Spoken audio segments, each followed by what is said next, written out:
And we are live, Mr. Chair. Thank you very much, Chief. Good evening. My name is Jason Perot, Chairman, and I call to order this February 28th, 2022 regular meeting of the Board of Selectmen to order.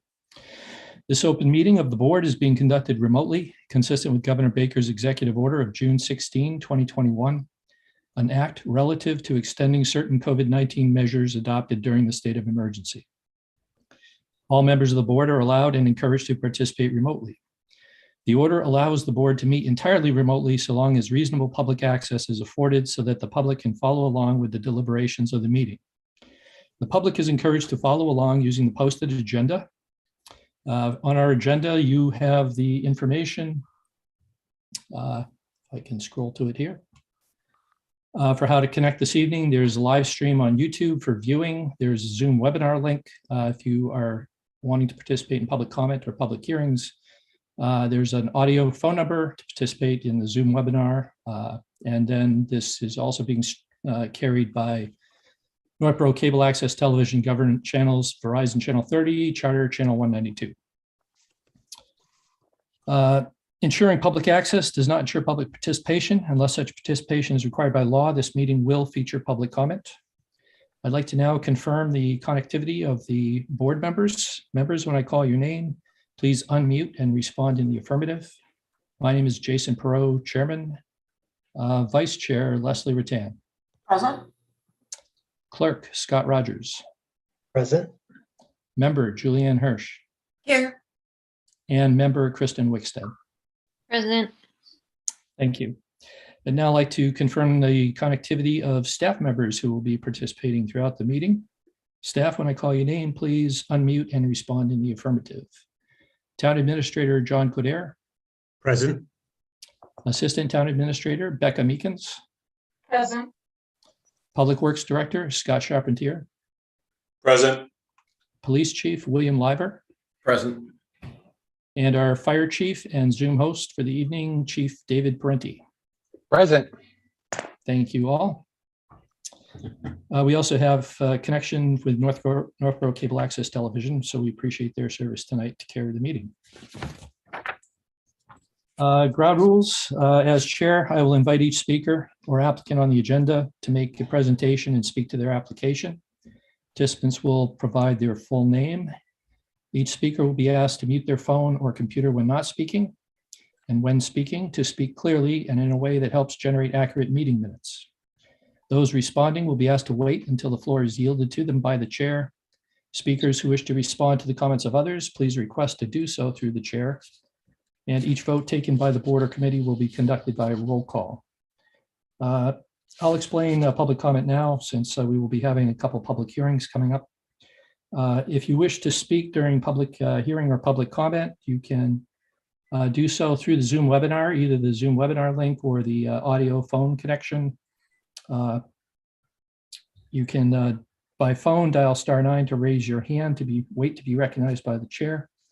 By Zoom, you can click the raise hand feature to indicate that you wish to be recognized. As chair, I will ask you first to identify yourself by name and address. You will have 3 minutes to present your comments, and we ask that you do so in a professional and respectful and constructive manner. So that seems to complete the preliminaries, and we can now begin with the agenda. First item is approval of the February 14, 2022 meeting minutes. Do I have a motion? Yes, Mr. Mr. Chair. Mr. Rogers. Yes, I move we vote to approve the February 14th, 2022 meeting minutes as presented. Second. Motion by Scott Rogers, second by Leslie Rattan. Any discussion? Seeing none, this is a roll call vote. Kristen Wickstead. Aye. Julianne Hirsch. Aye. Scott Rogers. Aye. Leslie Rattan. Aye. And I, Jason Perot, vote aye. Approval of minutes carries unanimously. Next up, it's past the hour of 7 p.m. and we have a public hearing. Chief, if you could bring our applicant in. Mr. Public Chair, hearing. I'm not Yes. sure if our applicant is present. I don't see the name I was given. I see a John Lean. I don't know if that's are the other names I recognize. That would not be the applicant. No, so I don't think the applicant is not here. John, do we have any information? I'm communicating with Di now to see if I can figure it out. Just to hear the next. Okay, very good. Yeah, my suggestion would be to come back to it if they're having some trouble connecting in. That sounds like a good idea. And It's she now just past- she just signed in. Oh, okay. If Very you good. like, let me bring her in. Yes, please, Chief. Okay. Thank you. And to announce the agenda item, to consider an application as submitted by Margarita's Management Group, Northboro Incorporated, doing business as Tio Juan's Margarita's Mexican Restaurant, for a change in stock interest and a change in officer directors for their all alcoholic beverages restaurant license premises located at 10006 Shops Way. Hello, Ms. Scott. Are you the representative for the applicant? Yes, I am. Apologize for the tardiness. No, no problem. Would you care to present the position of the applicant? Sure. I'm not exactly sure the protocol that I was supposed to go through. We have new ownership change, and there was no purchase. There was no money exchanged. It was just a changeover in shares among some of our board members. Okay, we do have the application as submitted. As you explained, this is just a change or redistribution of ownership, and there's no operational changes being made here. That is correct. Okay. And Chief Liver, I understand we have a report from Lieutenant Brian Griffin on this. I spoke with him earlier today, and he has no concerns. Thank you, Chief. Board members, any questions? Seeing none, do I have a motion? Mr. Chair, I vote the board move to approve the application as submitted by Margarita's Management Group, Northboro Inc., doing business as Tio Juan's Margarita's Mexican Restaurant for a change in stock interest and a change in officers/directors for their all alcohol beverages restaurant license for premises located at 1006 Shops Way. Second. Moved by Kristen Wickstead. I think that was a second by Julianne Hirsch. Was that right? Yes. Yes. Okay, thank you. I'm sorry, this is a public hearing. Are there any members of the public who wish to be heard on this matter?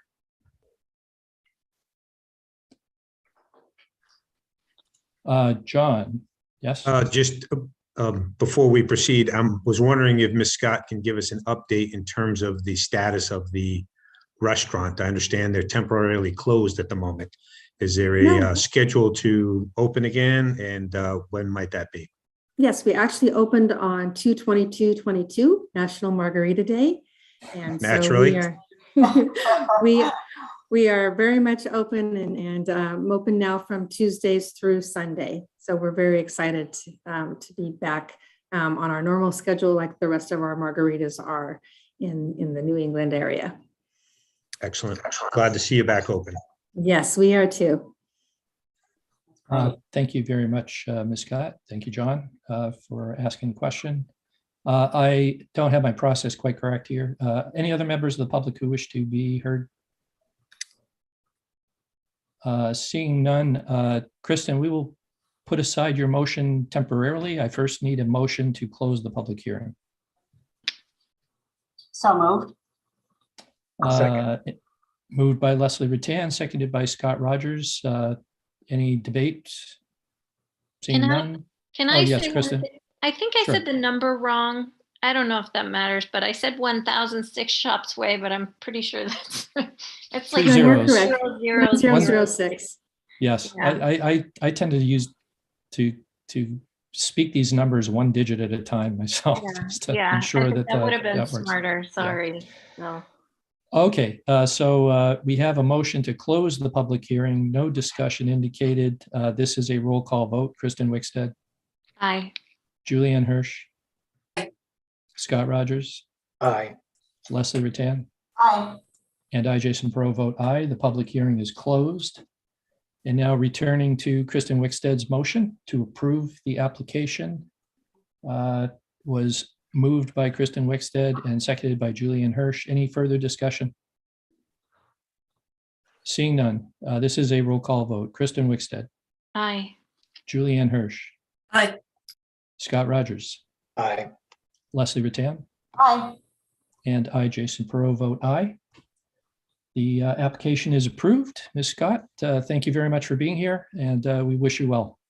Thank you so much. Have a good evening, everybody. Thank Good you. night. Now past the hour of 7:05 p.m., we have a public hearing, which is the implementation of Jake Brake prohibition on Lyman Street pursuant to the Town Code Chapter 2-44-130 compression brake use restriction. We'll begin, I guess, with Public Works Director Scott Charpentier. Scott, you have a presentation? Certainly. Thank you, Mr. Chairman. In your packets is a memorandum outlining the request for a compression brake prohibition on Lyman Street. The town received inquiry by 4 different residents back in 2020 expressing concern about rumbling Jake brakes at the intersection of Lyman Street and Bartlett. The concerns were addressed specifically to the Zoning Board of Appeals in relation to an application that was before them back in March of 2020. As you're aware, the annual town meeting in 2021 approved a local bylaw allowing the town to adopt compression brake or Jake brake prohibitions on select streets. The first one that was adopted was on Bartlett Street. This board adopted that late last year, and this is the second one coming before you. The prohibition is only applicable to using compression brakes during conventional travel time. If there's an emergency, truck drivers are authorized and allowed to use their brakes at hand just to bring it under control. So the request before you is for the residential section of Lyman Street. You'll see an image on that section. It's just south of Ridge Road. So essentially, if you're coming from Westboro, you climb up the hill, go over the railroad tracks, and then that's where the compression brake prohibition would start. And Is that visible there, Scott? Yes, perfect. Thank you. Yep. So orient yourself north is to the right. So as soon as a tractor trailer goes over the railroad tracks, they're no longer allowed to use their compression brake, descending that hill and approaching Lyman Street. That is the residential section of Lyman Street is actually down at the Bartlett end. But I concurred with Chief Liver, and we thought the logical limits would be at that decline after the railroad tracks. Right over here on the left side. Yep, correct. Yeah, where this no engine brake sign is indicated. Yep, we would post a sign just past the railroad bridge and going on the northbound lane heading toward Bartlett, and then again one where it indicates no engine brake at the intersection of Lyman Street and Bartlett. There's also no engine braking signs both in the left direction and right direction as you exit Lyman Street onto Bartlett due to that previously approved prohibition. Right. Got it. I will stop sharing this now. Members of the board, any questions? Comments? Leslie Rattan? Yeah, first of all, Scott, thank you. Out of curiosity, what do these signs look like? What color are they? Are they square, round? They're rectangular. They are regulatory, so they are reflective white with black lettering. Any yellow, but so regulatory signs are all white, like a speed limit sign. It's 18 by 24. Okay. I think I voiced this concern the last time we talked about this, but if it weren't for these meetings and such, I wouldn't know what that term even meant. If I'm a driver driving down the road and I see that sign and I really don't know what that is, I think I'd be a little bit confused. Like, does this apply to me? And is there something I'm not supposed to be doing that I'm not aware of? I know we've talked about it. I know this is the typical wording that's used, but as long as we make clear somewhere that it applies to these trucks. It's kind of a funny term in a lot of ways, and I do see people being confused as to whether it applies to them at first. My other point was that, if a trucker is having an issue stopping, they would obviously use it if they needed to. Yes, absolutely. Yes. Self-preservation at that point. Okay. Yep. Thank you. Very good. Thank you, Leslie. Julianne Hirsch? Yeah, I was going to make the same comment Leslie made. And I did a little, a very little poll. And there's a lot of people who don't understand that. Is there any way of adding the word trucks to the sign or something so people in their automobiles won't necessarily think they can't use their compression brakes? I don't think it's a universally well-known term. I understand. I've had discussions with my wife after the last meeting about this, and she said, well, I feel like I'm compressing my brakes when I push on the brake pedal. What does it mean if I say compression brakes? So we went back and forth for about a week after that. I don't know, Chief Lyra, if you have any idea. I mean, I looked around. This was the most common language on regulatory signs related to this topic that I could find. Jake Brakes is just a play on the words. The company that first originated them was called Jacobson Industries. So it got shortened down to Jake. But an engine compression brake is widely known in the trucking industry. And if anybody's got a Class A driver's license, they know what it means, and it only applies to them. So yeah, there are no Jake brakes in cars. No. So I don't know of a manufacturer yet that made one. So Leslie, You're hitting your audience. Yeah, and I think that's a good point. So trucks will understand what the term is, and they will know, okay, this is what I'm not supposed to do here. But if you don't know what you don't know, you don't know it. It's one of those things where cars probably won't know what it is. They may figure it out after a while, but like Julianne said, is there a way to put trucks, no engine brakes, something like that? Is there room on the sign? Would that would just clear it up right away? no, to maintain the compliance, as Scott said, with the regulatory sign and the dimensions, I think it would be, you'd have to have another sign to explain the sign. You need some like I said, the dimensions, sign, size of lettering and stuff on the sign, so the sign itself is legible enough from a distance. Right. There's a certain level of understanding, I think, that motorists have to have. I mean, I drive a pickup truck. I drive down the highway. It says no trucks left lane. I'm comfortable using the left lane. It's a pickup truck. I would hope that a commercial driver would understand the difference as well with the Jake brake. The key is that your audience is going to, the truck drivers are the ones that need to be aware, and they won't use their Jake brake. So, I mean, you're hitting the people that you're regulating.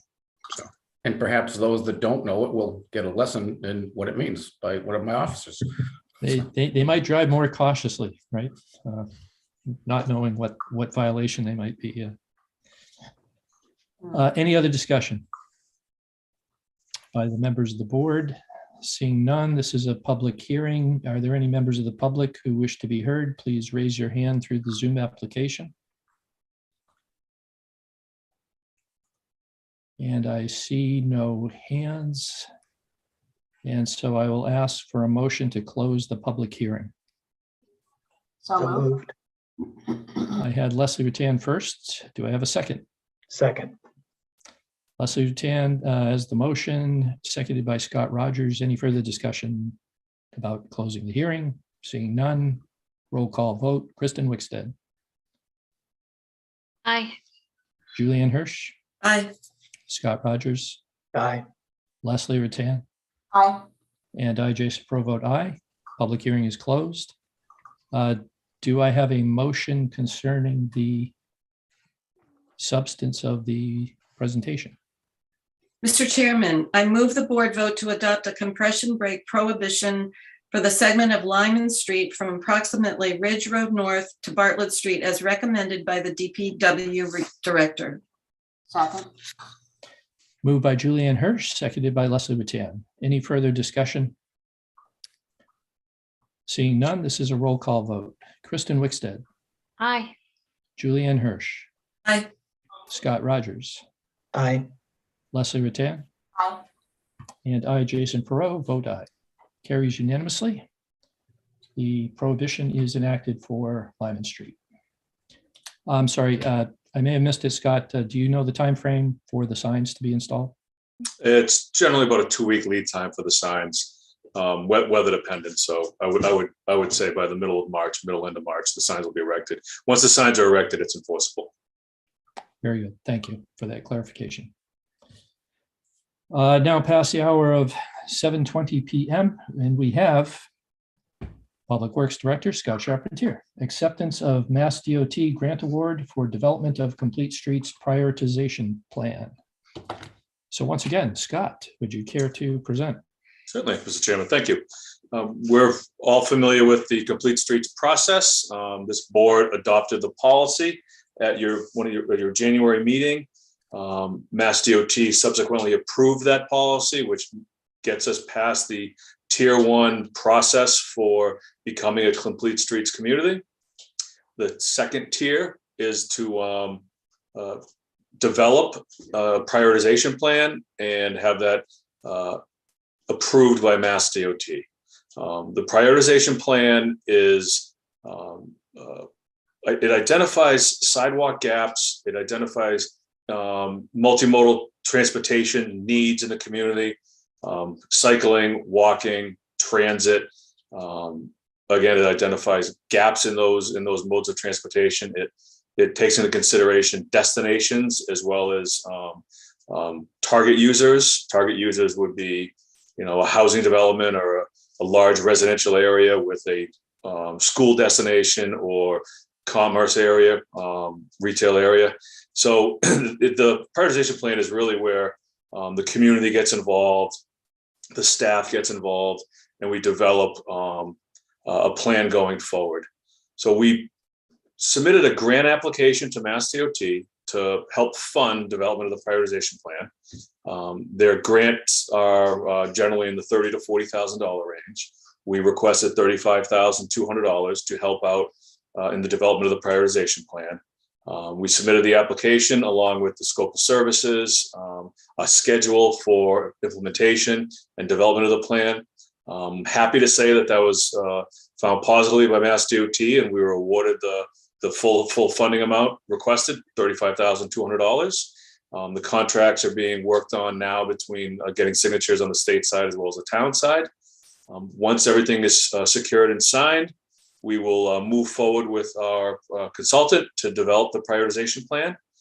As part of that scope of services, there's an online survey that will be conducted, as well as stakeholder meetings, sort of like a public meeting / visioning charrette, identifying what the community needs are and where they are. So that's all part of the prioritization plan development. But what we're here for tonight is to have the board consider accepting the $35,200 grant from Mass DOT. And I'd be happy to answer any questions you have on the application or the process going forward, or that we've already completed. Thank you very much, Scott. Questions, board members? Leslie Rattan. Nice work, Scott. Thank you very much. So the 35.2 includes or takes care of the consultant fees? That's correct. Okay. Okay. That's great. Thank you. Yep. Any other questions, board members? Julianne Hirsch. Yes, thank you. So you at the last time you explained the whole Complete Streets process, you gave us a timeline of when things would happen. This is happening pretty quickly, would you say? I mean, the state is responding fairly quickly. Does that mean that so on the timeline, it said that the public charrette would be in June. Do you still foresee that as happening, or is that going to be earlier? We actually submitted a very aggressive schedule to Mass DOT as part of our initial application for the grant. One of the comments we got back from them was to stretch it out till the end of the calendar year 22. in anticipation of a heavy workload on their end and being able to deliver things in a timely fashion. So currently, we have set for September to complete the prioritization plan and submit to Mass DOT for approval, which would leave the online survey and public charrette likely in that May to June window. So, we basically stretched out the tail end of it, the Mass DOT review process. So we're still on schedule for a late spring, early summer public involvement. Thank you. You're welcome. John, yes. So just 2 quick points. One is, as Scott pointed out in his last presentation, but I want to emphasize again here tonight, this prioritization plan is for the town as a whole. It's not just one neighborhood or one section or one roadway. It's to look at the entire town holistically and to put a prioritization plan together and start lining up funding sources, one of which, as Scott mentions in his memo, being the Complete Streets program as a grant funding source as well. But this will dovetail into the sidewalk master plan that Scott is also working on. And so this, again, is a very excellent holistic approach to this issue. And the Master Plan Implementation Committee, as you know, had 2 top priorities that they actually voted on. One was the downtown master plan, and the other was a sidewalk master plan program, of which Complete Streets was a piece of that. So this is great. The only other comment I was just going to make is I just wanted to publicly commend Scott for the job he's done with all the projects he has on his plate of moving this through. It's a priority of the Master Plan Implementation Committee, and to get this thing moving and to submit it and have it turned around with the grant as quickly as he did. We'll have to work with Mass DOT's schedule on the back end. But the things that we do control, that Scott's able to control, I just want to say he did a great job of getting a good policy together, getting approval, turning around, getting the grant application in, and here we are tonight in fairly short order with a $35,000 grant to get this next phase going. So it gives us time to do the work that we need over the summer, and we won't be rushed or compressed in terms of the community outreach component. So again, all good, but I just want to publicly thank Scott for excellent job on this particular project. Thank you. Thank you, John. Scott, yes, just add thanks on behalf of the board for all the work involved, keeping you busy in between snowstorms. Thanks. This is not a public hearing. This is just a presentation and acceptance of grant by the board. So do I have a motion? Yes, Mr. Chairman. I move the board vote pursuant to Mass General Law, Chapter 44, Section 53A, to accept funds from the Mass DOT Complete Streets Funding Program and to authorize the town administrator to expend such funds. Second. Moved by Scott Rogers, seconded by Leslie Rattan. Any further discussion? Seeing none, this is a roll call vote. Kristen Wickstead. Aye. Julianne Hirsch. Aye. Scott Rogers. Aye. Leslie Rattan. Aye. And I, Jason Perot, vote aye. Carries unanimously. Thank you, Scott. Appreciate all the work. Thank you, Mr. Chairman. Thank you, board members. Look forward to the next phase, right? Next up is reports. Board members, we will begin with Kristen Wickstead. Good evening, everyone. I hope everybody had a good February vacation if you were on vacation last week with kids. I wanted to mention everybody who's been writing in about the Proctor school roof. Thanks for using the form on the website for the Board of Selectmen. You are all right. We need to make sure our smallest scholars are safe and dry so they can focus on learning. I attended in person the most recent Community Affairs Committee meeting. They are already working on Town Cleanup Day. One point some of us had was that some streets had more trash than others. So if you live on a street that has too much trash for 1 or 2 people to clean up, the committee wants to know to make sure there's fair representation all over town. The idea is that we clean up as much trash as possible because every plastic bottle that breaks down turns into 100 or hundreds of tiny microplastics that go through the wetlands, to the rivers and out into the sea. So in the spirit of the second UN report on climate hazards that came out today, my quote is from Greta Thunberg: "No one is too small to make a difference." Thanks.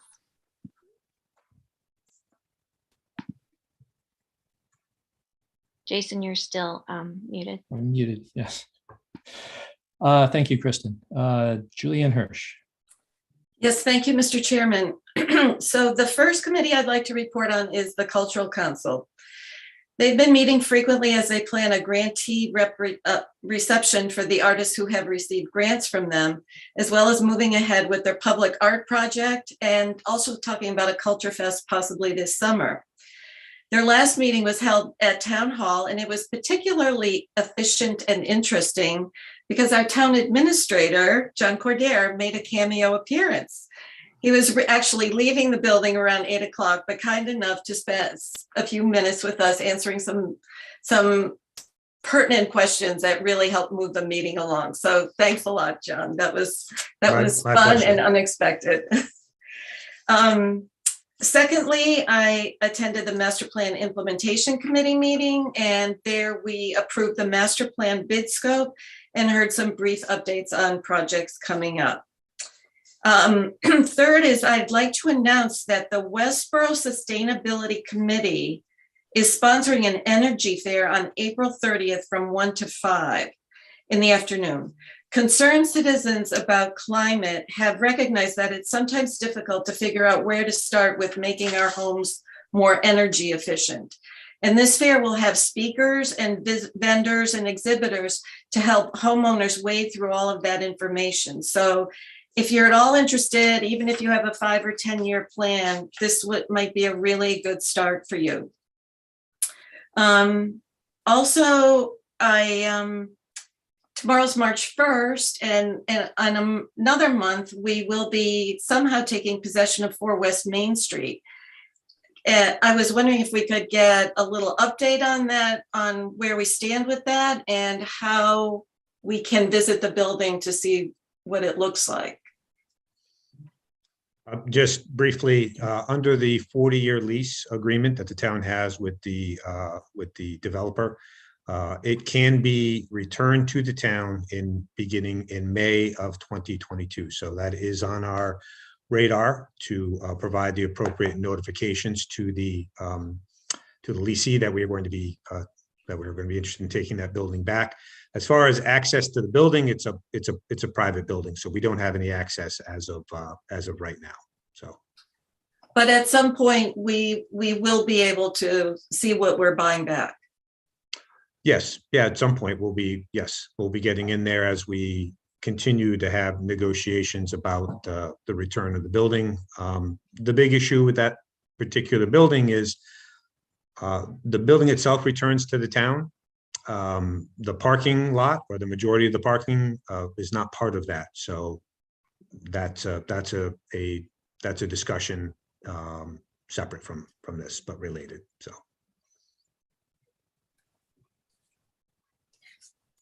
Oh, okay. All right. So the building comes back to us in May, and that's the earliest that we can notify the developer that we are interested in taking back possession of the building. Yes, in May of 2022.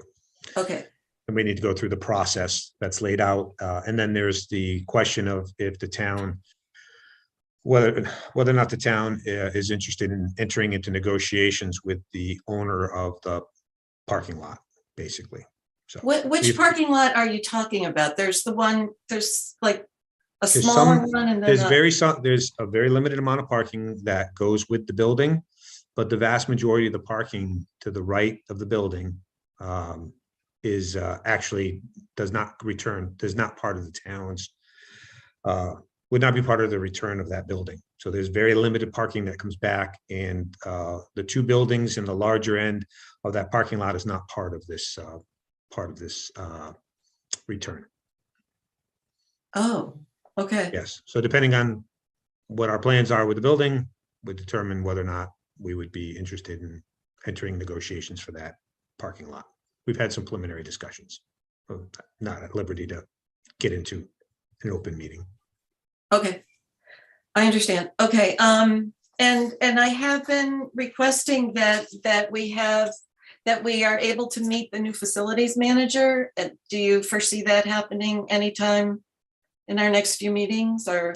Yeah, wanted to give him a chance to get settled in and to start and to get through. I haven't actually sat down with him to go through his assessment of buildings and the public buildings budget. That's something that'll take place, but we can have him come into a future meeting. My goal is to get him involved in a number of these building projects.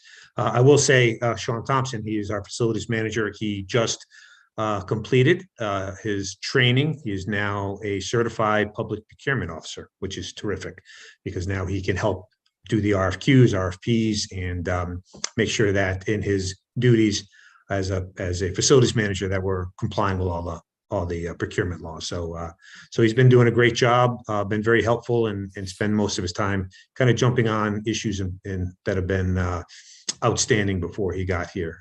But I did want to give him a chance to get settled in before we bring him in. But we're happy to bring him in.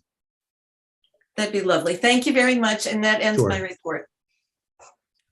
Thank you, Julianne. Scott Rogers. Yeah, thank you, Mr. Chair. Just a quick thank you to our principal assessor, Julie Brownlee. Spent some time with her and she was able to walk me through the process of assessments for both residential and commercial and industrial properties. So just really wanted to publicly thank her for taking the time to help spread that information and do a little education for me. Nothing else to report in terms of liaisons to other boards and committees. Thanks. Thank you, Scott. Leslie Rutan. Okay, as always, I want to thank the DPW staff for the storm cleanup. That's just all of a sudden it seems like it's constant, but maybe this was the last one. Okay, keep our fingers crossed. That was another strange snowstorm, but thank you very much to you and your staff, Scott. Also, I attended the joint special Northboro School Committee and Southboro School Committee meeting on February 17th regarding masking. There were some really good call-ins by both Northboro and Southboro residents. I thought they were very prepared and had done some research and made some very valid points about any concerns that they had. There were also two representatives of the two physicians from the medical advisory team who were present at that meeting as well and were able to answer a lot of questions. They were very good and very informative. The masking policy was updated to include information about when and if the school committees would then reinstate masking if need be.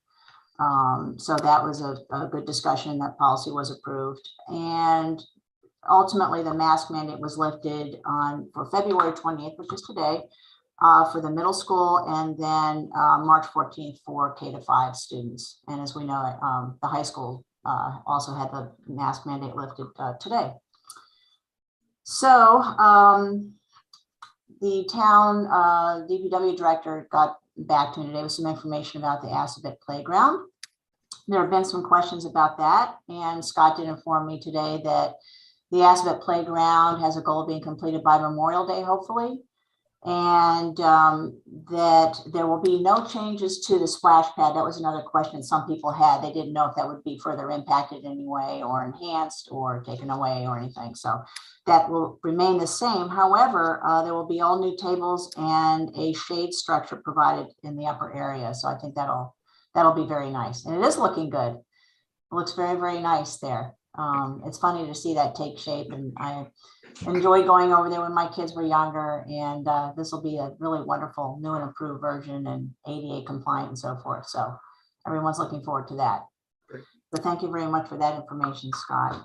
Also, similar to Julianne's request, would it be possible to have the new town planner come to one of our meetings? I think it would be fun to meet her. She plays such a large role with her work with the planning board, and I think it would be great just to meet her and have her familiarize herself with our board as well. Sure. So, okay, that would be great. That ends my report. Thank you, Leslie. I have no report this evening. John, anything you'd like? Nothing this evening. Very good. We now move on to public comment. Members who are dialed in through the Zoom, or viewers who are dialed in through the Zoom webinar, if you wish to be heard on any particular topic, you can raise your hand. As I mentioned before, we'll ask you to state your name and address, and then you'll have 3 minutes to present. And we ask that you do so in a professional and respectful and constructive manner. So with that, do we have anyone who would care to offer public comment this evening?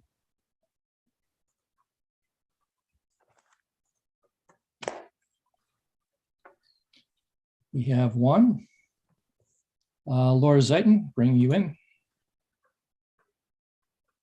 Hi, it's Laura Zeiton. Can you hear me? I'm at 17 Franklin Circle. Yes, Laura. Thank you. I just have a quick request regarding the Selectmen's packet. Are you able to have those posted earlier rather than like Monday afternoon? I'd like to review them, but with work, there's really not enough time between when they're posted and when I am able to join the meeting. We're having staff do what they can to make the information available prior to the meeting. I don't think we're going to have any guarantees about timing. At times, is there any staff reason? Oh, sorry. At times, staff. I didn't mean to cut you off. Yep. At times, staff is doing a tremendous amount of work and preparation in the packet, and sometimes the packet is delayed coming to the selectmen themselves. There may be information that needs to be redacted or excluded if it's sensitive information that is only intended for the board. So I understand what you're saying, but if there's any way that that could be, considered in the future, that would be really helpful. I don't know what qualifies as redacted information. It seems like a lot is provided when you post it on Monday as far as applicants and their contact information, but it's mainly so I can be prepared, especially as we're coming into town meeting. I want to be aware of the articles that are being discussed so that I can have informed decisions. But I appreciate you hearing me out, and I hope that can be considered in the future. Okay, thank you, Laura.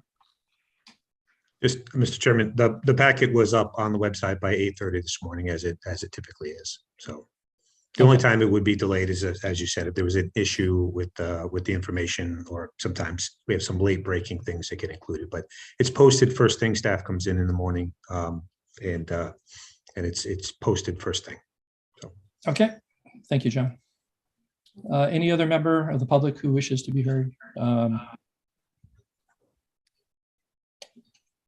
Who's this? Laura, I'll bring you in one more time. Thank you. No, I understand that it's available at 8 in the morning, but I work for the day, and having the weekend to be able to review it would be really helpful. So if you can make it available on Friday, that would be great. Thank you for hearing me. Have a good night. Okay. Good night. Any other member of the public who wishes to speak? Seeing none, public comment is closed. And we move on to new business. First item is vote on MSBA statement of interest for Proctor School roof. And we have bringing in School Superintendent Greg Martineau. I believe Keith Lavoie is joining him as well. Yes. Let me, did I get him? I got him, Mr. Chair. Thank you. I inadvertently brought in another applicant. They were moving as I was clicking. Very good. Superintendent Martineau, do you want to proceed then with the presentation of this request?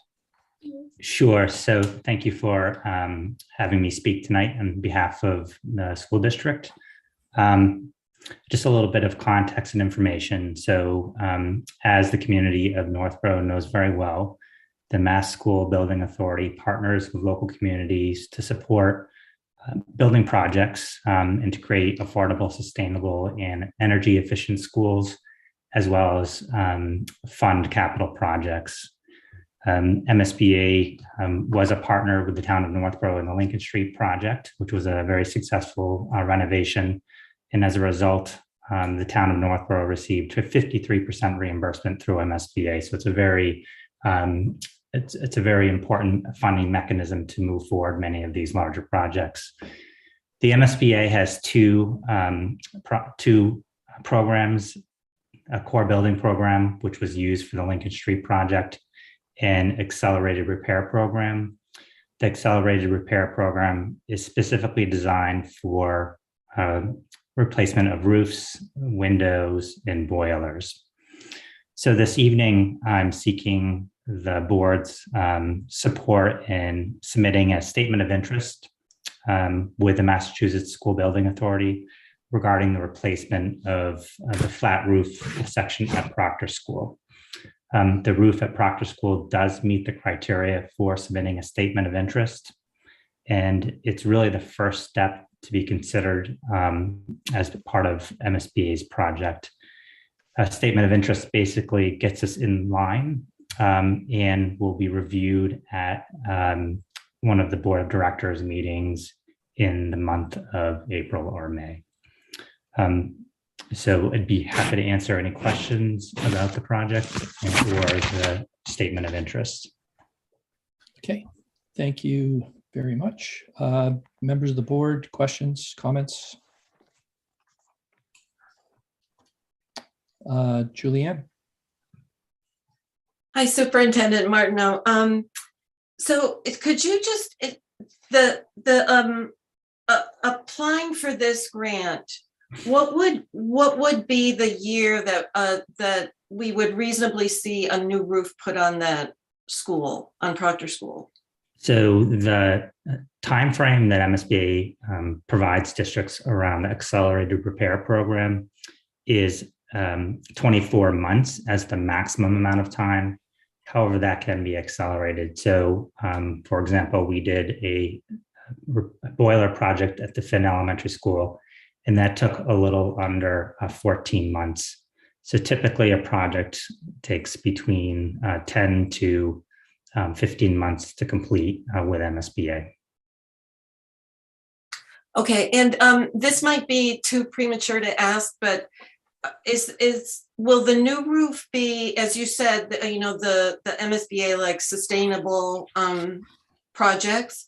What is there a plan for solar panels or making sure that the roof will be able to hold solar panels?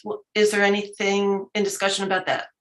No, but I think that would be part of the feasibility study in terms of the roof structure and the type of roof.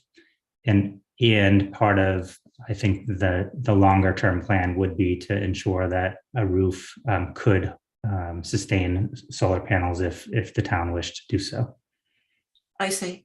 Okay, and one more question. We have received several emails from concerned parents about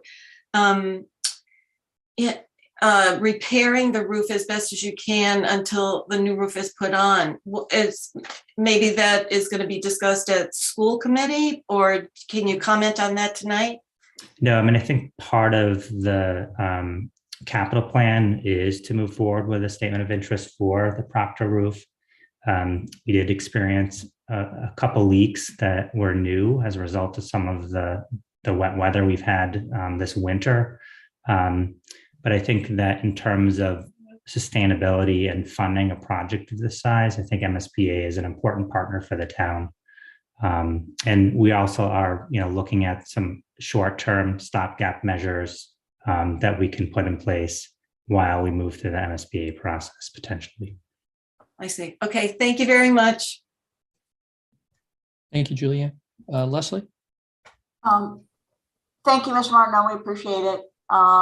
So it seems like that there could be a variation in terms of when the roof, the flat part, would ultimately be done. But as far as remedial action or mitigating action, there would be, you feel satisfied that it would be sufficient to cover that range of time? Yeah, I mean, I think obviously with roofs, there are no guarantees. There have been some repairs over the past 5 years that have taken place. One of the other projects that we're looking at is appropriate drainage. So that is something that I believe Mr. Kader outlined in the memo. So drainage off the roof and getting the water to run away from the building is an important part of this work as well, which is a separate component of this. What the roofing contractor shared with us is that the actual bells where the drainage, the water drains, are actually in pretty good shape. But what happens is once the water leaves the drain, there's the actual drainage, the conduit has been compromised and the water just ponds around the perimeter of the building. Okay. Okay, that's great. Thank you. Thank you, Leslie. Kristen? Hi. So when I was reading the report, it came with pictures. It was pretty clear that there are certain sections where the water on the roof is ponding. And from what I gathered from the report, there's not really a good solution temporarily to fixing the ponding water. And I can't imagine that's the kind of thing that's gonna be able to last too many more months before there are problems where there are leaks, even more leaks than they already have. And as my fellow board members have read, the emails we've gotten from concerned parents are very descriptive. In my child is sitting next to a bucket of water, and after a short amount of time, the bucket was full and they had to get a new bucket. And, you know, these are fourth graders who are trying to learn. So I'm just concerned about if there's no solution for the ponding, like, can you speak to that and just give us as much information as possible so these people don't feel like, you know, nobody's dealing with this immediate impact. Yeah, so in terms of the ponding, so, you know, we've had ponding on the roof for the past several years. As indicated in the report, that it needs to be fixed through a larger roofing project. In terms of what we're experiencing in terms of leaks within classrooms, I did have a conversation with the Principal Sear today. She indicated that there was one classroom in particular that had some leaks that were new this year. But other than that particular classroom, there were no other major leaks that were taking place in other classrooms. Again, you know, this is a pretty significant project, and will take some time regardless of whether the town or the district partners with MSBA or not. It's not something we can turn around quickly. I am confident that, you know, the time frame and the window of MSBA would allow us to get the roof fixed within a reasonable time frame. I think it's reasonable in terms of how we can move forward.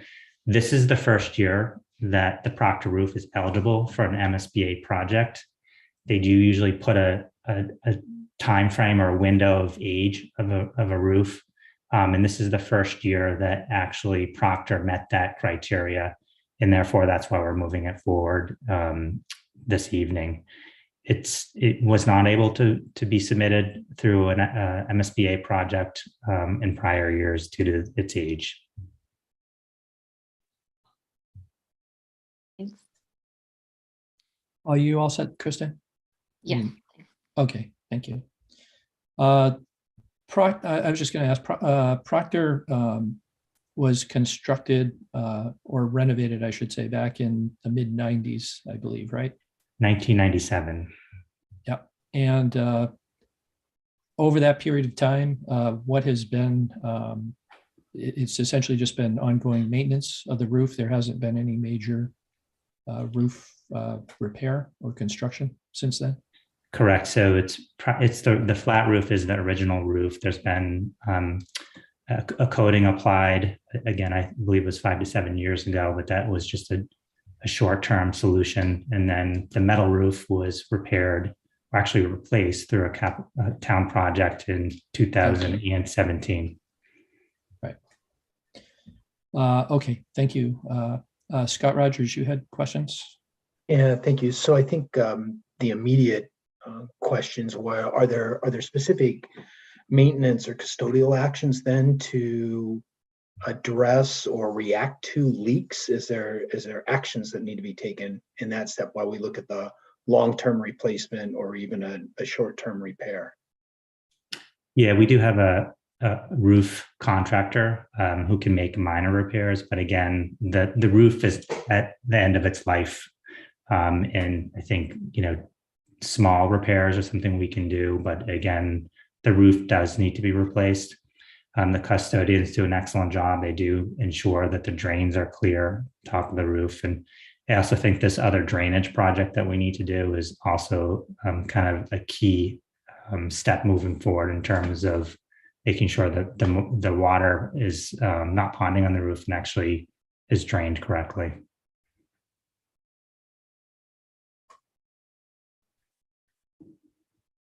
Right, thank you. All right, you're all set, Scott? Okay. Do we have an estimate of the total cost of the project? So the estimates we have are 1.5 to 1.6 million for the total project. And that does not include MSBA reimbursement. We're anticipating MSBA reimbursement to be anywhere between a 42 to 47%. We are working with MSBA to get an exact reimbursement rate. But as you can imagine, it's a significant amount of reimbursement that MSBA would partner with on this project. Right. Any other questions, board members? Again, the action we're doing here tonight is basically a required process step for MSBA, for the Board of Selectmen to indicate their support for the submission of the application. Julianne? Yes, so Superintendent Martineau, one of the points that was brought up to us was damage that's already been sustained in the classroom or classrooms plural. Is there a plan for addressing, I don't know, I mean, are there wet walls? Is there mold? What is, and maybe this is, a topic that you're going to discuss at school committee anyway, but if you have a moment to just answer that, I think some parents as well as the board might feel better. Sure. So I'll just share that at Wednesday's school committee meeting, this topic will be discussed. We did have hub testing help us with the mold mitigation. And we have implemented a number of action steps, and we'll be sharing a report with the school committee this Wednesday. In terms of classroom damage, I'm not sure what that is referencing. There is no damage in classrooms that I'm aware of that has not already been repaired or fixed that would impact, instruction taking place in any of our classrooms at this point. Okay, thank you. Thank you, Julianne. Board members, anything further for questions? Seeing none, do I have a motion? Mr. Chair, I move the board vote to authorize the school superintendent to submit to the Massachusetts School Building Authority the statement of interest form dated February 2022 for the Fannie E. Proctor Elementary School located at 26 Jefferson Road, which describes and explains the following deficiencies and the priority categories for which an application may be submitted to the Massachusetts School Building Authority in the future for replacement of the EPDM roofing system under priority number 5. The replacement of the 40,000 square foot roof system is necessary due to its age, ruptured seams, punctured membrane, and water damage. I understand that by submitting this statement of interest form, the Massachusetts School Building Authority in no way guarantees the acceptance or the approval of an application, the awarding of a grant, or any other funding commitment from the Massachusetts School Building Authority, or commits the town of Northboro to filing an application for funding with the Massachusetts School Building Authority. Second. Moved by Leslie Rattan, seconded by Scott Rogers. Any further discussion? Seeing none, this is a roll call vote. Kristen Wickstead. Aye. Julianne Hirsch. Aye. Scott Rogers. Aye. Leslie Rattan. Aye. And I, Jason Perot, vote aye. So that carries unanimously. Just wondering what the detail of the communication is. Is there anything the board needs to sign, or is this simply a record of the board's vote here this evening that's sufficient to? So just a support? record of the board's vote. Yep. And Assistant Superintendent Lavoie is in the process of getting all of the documents in order to submit the actual statement of interest. Okay, terrific. Thank you, Greg. Thank you, Keith, for being here this evening. We appreciate the input. Keith, you have any comments you'd like to offer? No, I really appreciate the board's support for this, and I look forward to getting the submission going and hopefully getting a good turnaround. But we do have all the documentation prepared to file a statement of interest, and we are looking forward to doing that in the very near future. I appreciate Excellent. the board's support. Thank you, Keith. Very good. We thank you both for being here tonight, and we'll look forward to hearing more about the progress. Thank you. Thank you. Next up is the discussion of legislative priorities. John, would you like to set the table? I'd be happy to. So as you know, every year about this time, we go through a process where we identify pieces of legislation or initiatives that we would like our state legislators to support or not support, so that as we move forward, they have a clear understanding of what the priorities are of the town of Northboro.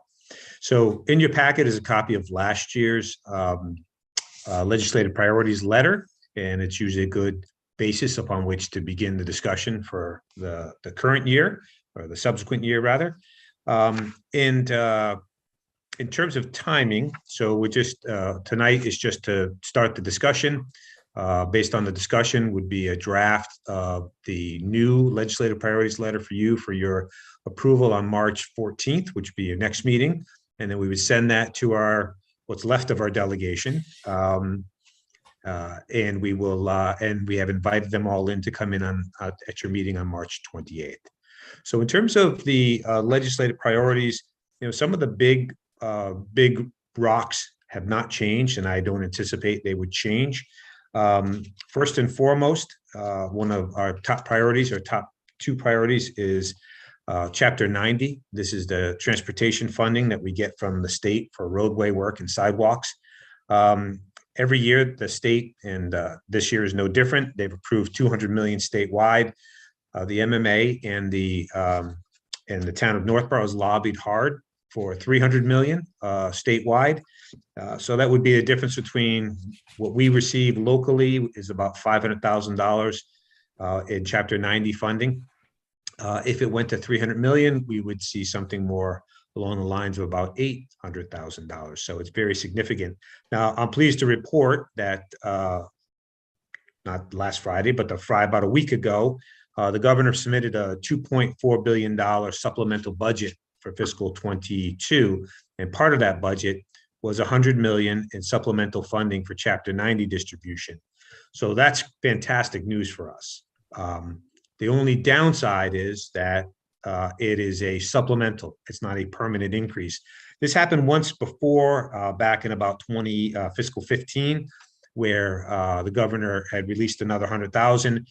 That's really where we need to be. And as you know, the town of Northboro has a pavement management plan that requires us to spend about $1.1 million a year in order to maintain our roadways where they are in some small amount of improvement. So this 300,000 or this extra 100,000 from the state is huge. This is one of the top priorities of the MMA as well. So in the short term, it's great news. We're getting another 100 million statewide, which means about another 300,000 in local funding, which is significant for us. The other thing is the governor also included in that supplemental another let me see, it's 100 or 150,000 and basically additional assistance for roadways. So we don't know the rules for that. The MMA says it's a grant, but more than likely when they've done it in the past, it's just supplemental supplemental funding that can be used to fix roads. So we potentially could see, I don't know, windfall might be a little bit of a strong word, but we're going to see significant additional revenues coming in this supplemental budget, assuming that the legislature approves it. So in terms of our legislative delegation come in, there's two messages on Chapter 90. Number one is it needs to be permanently increased to 300,000 statewide. And two, in the interim, we want them to support the governor's supplemental budget, which increases it to 300,000 for just this cycle. So those two things really we want them to support. So as you know, Chapter 90 falls into roadways, sidewalks, walkability, all of those things that we talk about through the Master Plan Implementation Committee. We will update this with the latest information, but I think one of the points that is always helpful to keep in mind is that the base Chapter 90 funding of 200 million statewide is basically the same since 2012, which means the buying power is 42% less than it was back in 2012. So this is a critical issue for infrastructure across the state. So that's been our, historically has been our top priority. The second top priority that we like to talk to our delegation about is increase in local aid, basically other revenue sharing formulas that allow us to expend funding on local services. And they've taken a couple of forms. The first is the special education circuit breaker funding. That has been historically underfunded. It's a top priority of the school, so we usually include that in there from the school department. Regional transportation is another chronically underfunded account. Oddly enough, the governor's budget that was submitted on January 20. I moved my calendar. It was 26th, I believe, January. The governor's budget. He actually reduced the regional transportation reimbursement, which is the exact opposite direction we should be going in. So that is critical to the regional high school's budget. And then the third biggest category after Chapter 70 is unrestricted general government aid. And so we are lobbying that needs to go up the same amount as the anticipated state revenues, which is 2.7%. As a little sidebar, so unrestricted general government aid is essentially lottery funds that were approved by the legislature and the voters for local revenues. And then when they started to take those local revenues from the lottery during prior recessions, they decided to rename it unrestricted general government aid so people would forget about them taking lottery funds from the local municipalities. So that's our money, and it should be coming directly to us.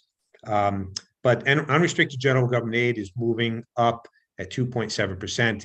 As you know, because I've explained this at your prior meeting, roughly 70% of the state aid that we get comes in the form of education, Chapter 70 funding, and not unrestricted general government aid. Unrestricted general government aid is somewhere around 25% of those funds. So it's a small amount.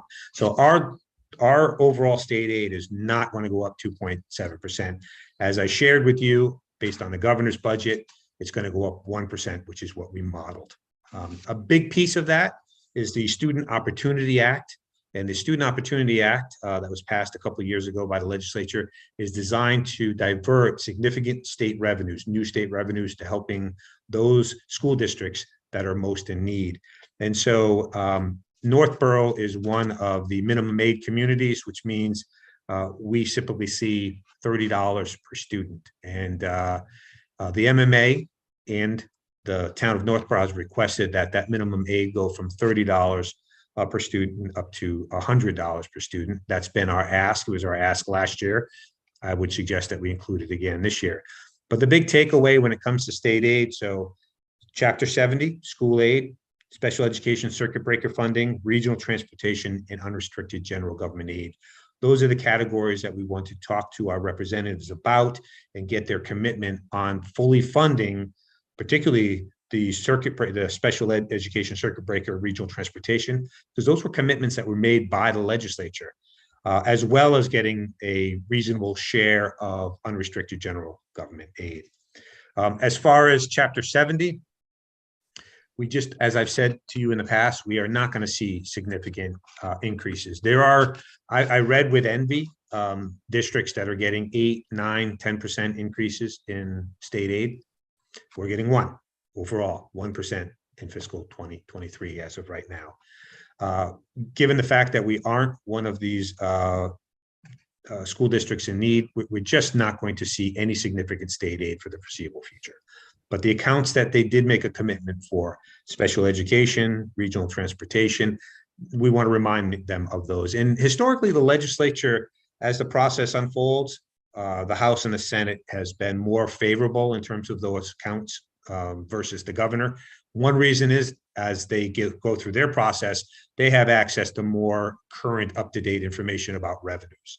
So, so again, Chapter 90 and just local aid in general under these 4 accounts that we talked about are our 2 biggest priorities. And just again, in terms of order of magnitude, our local budget is about 80% taxes, and historically has been about 10% in state aid. It's our second biggest revenue source. Unfortunately, we've seen that deteriorate down to about 8% because we're getting 1% increases and our budgets are going up 3.5 or 4%. So this is a chronic problem. When people say, why are my taxes, consistently going up? Well, if your number 2 revenue source is going up 1% and your budgets are going up 3.5%, it's going to have to be made up someplace else. And it generally is going to come down to local taxes. And that's not unique to Northboro. After those 2 top priorities, we have included in the past, we want to remind them to include funding for environmental and climate related infrastructure needs. As you know, we are a municipal vulnerabilities program participant. It's a state program where they provide funding for sustainability projects. So we want to remind them that as they are using all of their additional funding, that they include additional funding for programs like the MVP program that we participate in. Previously, we'd asked them to continue the flexibility around remote meetings and so forth. So the governor, so they did pass an extension on that, but there are a couple of House bills, H 4367 and Senate Bill 2554, that would make those extensions more permanent. So we probably want to chime in on that and tell them that we think those are good ideas, and we'd like their support on those as well. One thing that is pending that I would suggest that we include in this upcoming cycle, I've had some pretty extensive discussions with our delegation, and particularly Danielle Gregoire, who will no longer be our representative moving forward, but she will be chairing a key infrastructure committee in the House. And so there are bills, there are a couple of bills that have been proposed that would create a municipal and public safety building authority, similar to the Massachusetts School Building Authority.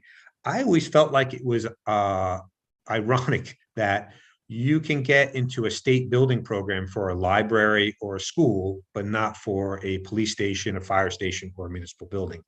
So given all of this influx of federal funding around infrastructure, there's never been a better time to make a pitch for creating a municipal public safety building authority where we potentially could submit, like you just did for MSBA with a statement of interest, submit things like our fire station building project.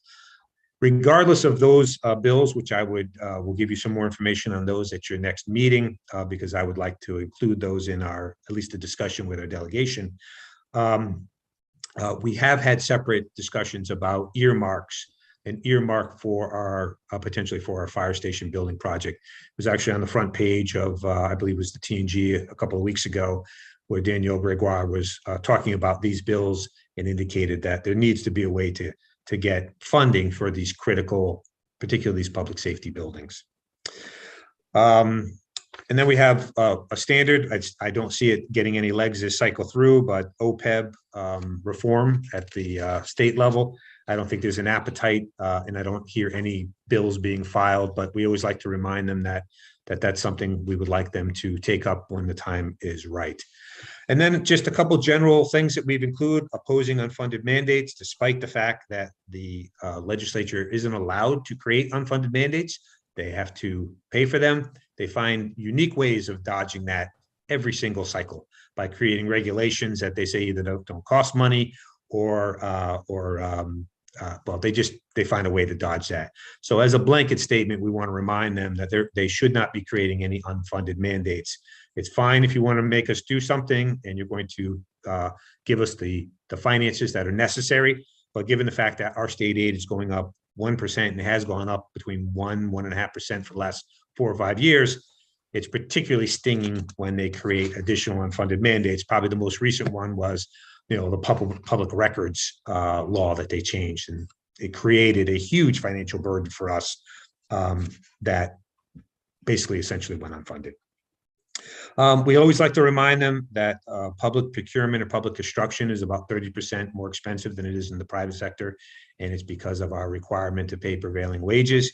And so we have historically asked them to exempt the first $100,000 in those small projects from prevailing wage. And I have provided in the past countless examples where we get multiple quotes where you're going to replace a door and it's one figure, and then you tell them, oh no, it's a prevailing wage job, and the price will go up 30 or 40%. And people ask, why are projects so expensive in the public sector? One reason is that we have to pay prevailing wages. So exempting smaller projects would make things a whole lot more effective. And then the last one, historically, we've had the composting, agricultural composting bill. I'm not including it this year. We've taken 3 bites at the apple. It has no legs, and there's been no interest in the legislature of getting this through. I think what it did do, there was value in going through that process, because one of the operators that was at issue in Northboro decided to get out of the business and close down their composting. The other, we were able to get the attention of the Attorney General's office, who went after the offender, and I'm talking about SA Farm out on Whitney Street, and was able to press the issue to the point where taking them to court, where they were able to get a settlement. So the negative externalities of that composting operation out there have largely been addressed, and complaints now are few and far between, if any. And that operator is actually currently trying to sell his property. So although the legislation was not successful, we did get value out of it. It was clear we brought a great deal of attention to the issue, and I believe contributed significantly to our ability to address those 2 longstanding composting issues. So those are the items that are being contemplated of being included. Obviously, the top 2, the Chapter 90 and the key state aid, local aid accounts for us are absolutely critical to our operations. And then the few other ones that we've included in there. It's designed to be succinct. We don't comment. There's hundreds and hundreds of pieces of legislation that get filed every year. What we try to do, we have a limited amount of time for them to come in. We got maybe a half an hour or so to talk with them, and we want to emphasize the things that have the biggest impact on our organization. So those are the items that would be included for your consideration. And if there's anything else that you would like us to look into or potentially add, that's the purpose of the discussion this evening. So be happy to listen to that. Thank you very much, John. I appreciate all the preparation and explanation. I would add that in selecting these priorities, it's certainly to our benefit to choose priorities that are of concern to other municipalities, and presumably through those municipalities to their representatives, so that there's some critical mass of kind of understanding and action taking place at the state level. Certainly there are a number of things that we could be requesting that are specific to Northboro, but the chances of obtaining those are probably much smaller if it's not something that has widespread concern across the state and has widespread visibility at the state level. Questions, comments, board members? Scott Rogers? Yeah, looking back at last year's memo, one category, and I don't know if there's been movement at the state level, but under equity and diversity, there was a recommendation about adding a category to under HR for community compact. Was any movement done on that in the last few sessions that they've made progress in that? Becca, I'm not sure if you, Becca actually is on the MMA's Diversity and Inclusion Committee, so she would know better than anybody. Yeah, it's not something that the state has taken up yet, but like John said, the Massachusetts Municipal Association's Diversity and Inclusion Committee has taken some steps to try to move the needle at the state level. So it didn't happen last year, but there's certainly still interest in it for this upcoming cycle. Is there a similar recommendation then coming out of that committee? Yes. Yeah, so there's support at the MMA level to add to the community compact program a diversity specific pocket through the HR arm of that program. Okay, so it'd be I'd offer that to add it or continue to add that to our priorities and to help support that movement as well, support those recommendations.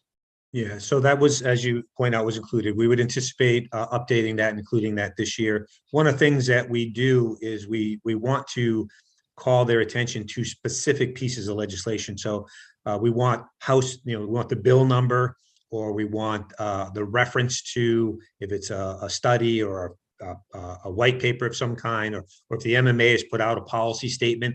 So we always want to reference those. And so, as you can imagine, that's all still a work in progress. So on a number of these, we have the bill numbers for them. And then we also pair up with, as Becca indicated, with the MMA. So if the MMA has a specific bill that they've gotten someone to sponsor, or if they have even just a policy statement, then we'll make reference to that specific statement and include it in our legislative priorities.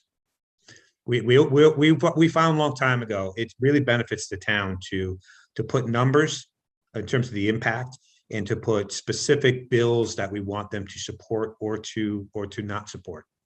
Sometimes there's legislation that would be detrimental to municipalities, and we want to make sure that they're aware of those as well, that we don't want them to support, or make sure that they're educated in terms of the real impacts on us. Excellent, thank you. Thank you, Scott. Any other comments, board members? Leslie? Yeah, John, I particularly like the paragraph or the bullet, ongoing flexibility in addressing COVID-19. And if I may, I want to read the last section of it to further emphasize it, because I totally agree with it, and I think it's very well stated.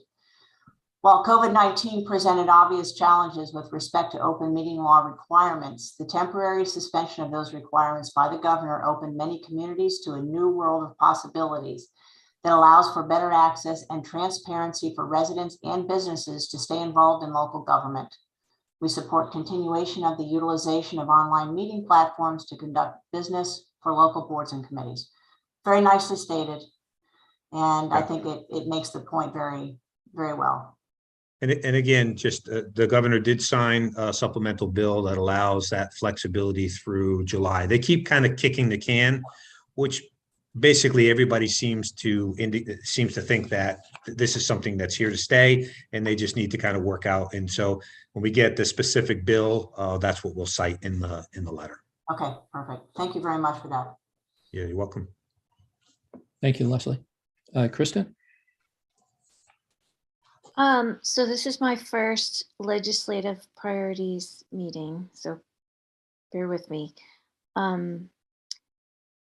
So these are things that we're, when the state reps and senators come, we say, these are the things we would really like you to focus on, and we are really supportive of these. And John, I read some of your things that you wrote in there, and the letter, and everything's really well done. And I'm a writer and an editor, and I have to give you a big thumbs up on your writing. Thank you. It's a group effort. Becca has a big hand in it as well. Okay, well, Becca, you too. I was very impressed. So is this a time when you would ever sort of see what the state is considering and then say, oh, we would like to say that we give that a thumbs up too, say if it was an environmental bill or sustainability bill or that kind of thing, would that be appropriate to? But yeah, potentially, yeah. If it's something, what we try to do is, as the chairman stated, is we really, I'll go back to before we started this format, because Leslie and Jason will remember this. They used to come in, we'd have our delegation come in, and we would have, a nice friendly conversation. FaceTime's always good. And then we'd ask a question or about an item, and then we would spend the limited time we had talking about, leg traps for beavers and, legislation that they filed that they're passionate about. And we never got to talk about the priorities of Northboro. And so what we do is, we ask all departments and boards to submit, pieces of legislation across all of the functions that we perform, and we culminate it up. And then we do have to do some quality control. We generally try to provide our top 2 or 3. And then a couple of smaller things that are items that are important to us. Like one year we spent a lot of time talking about our composting legislation. So, but we also do, again, to the chairman's point, is we want to marry, to the extent possible, our priorities with, the Mass Municipal Association, because we want to make sure that the legislators are hearing the consistent message from all the towns about how critical special education circuit breaker funding is, how critical, regional transportation funding is. And every time they walk away from those programs or they underfund them, that it has real implications for the operations. So, so we can include anything that we like. But we try not to, like I said, there's hundreds and hundreds of bills, and we don't want to just list everything. We want to focus on the things that will have the most impact on the town of Northboro. And in terms of the environmental, the other thing too, we try to send the message on the 10,000-foot view, which is, look, you have all of this infrastructure funding that's coming, right? We don't want you to create new programs and earmark money. What we want you to do is, and what we included here, is fund the municipal vulnerabilities program. You have a program for environmental sustainability and climate resilience. Fund that, and so when they're here, I would think the message that we'd want is, we would like you to put funding in that program, because we are part of that program. We did the feasibility analysis. We have a plan. We have priorities. They're town-wide priorities. We want you to fund that. So when you have your money, put it there. When you have the money, put it in Chapter 90, because we know we're going to get it. It's an existing program. And if they give the money through existing programs, it generally will come to us faster.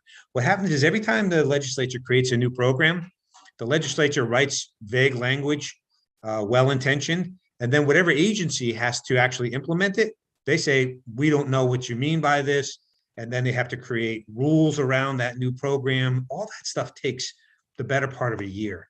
And so we want to emphasize always, hey, give us the money, put it in existing programs that we're already, participating in. So like in terms of environmental and sustainability, put it in the MVP program.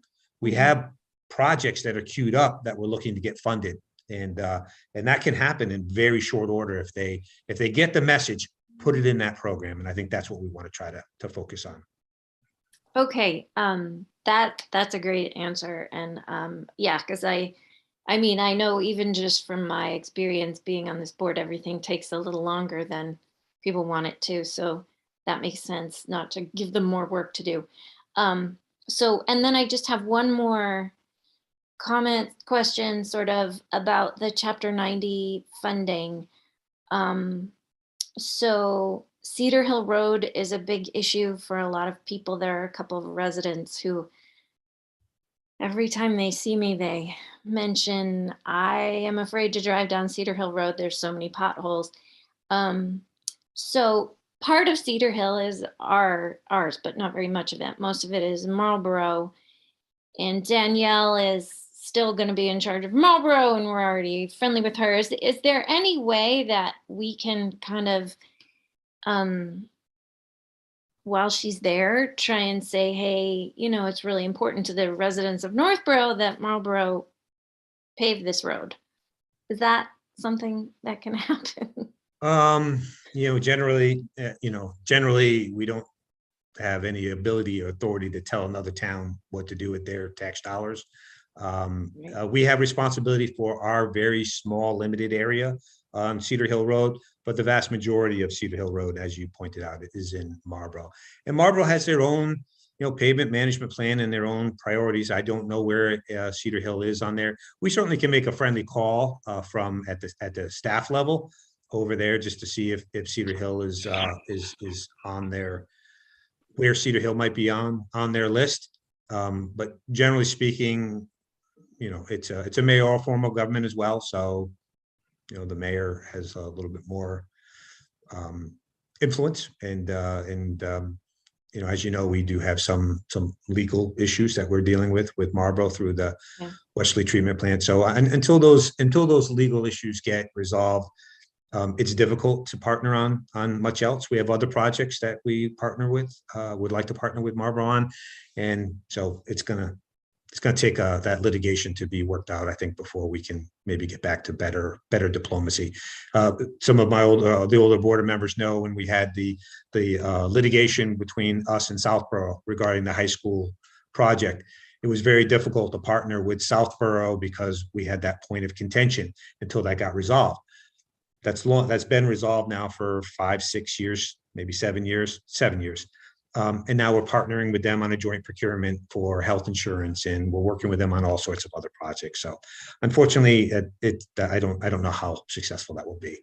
But in terms of Northboro, Cedar Hill will be part of our overall plan, but the issues are really in Marlboro.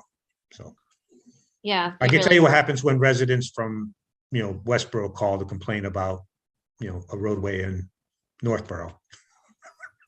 I tell them to call their board of selectmen. I know. It's hard, but I also know that Cedar Hill Road is heavily trafficked with a lot of trucks and also high school kids from Southboro. So there's so many people who are concerned about it. You would think they would put it high on the list, but anyway. Yeah, and again, different towns. We're Northboro's in relatively good shape. We have a master plan for the roadways, pavement condition plan. We measure, the ratings on every road in town every 2 years and provide a report. Again, so we look at our town holistically. I can tell you based on the funding that the town is willing to authorize exactly where that pavement index will go in 1, 2, 3, 4, 5, 6 years out.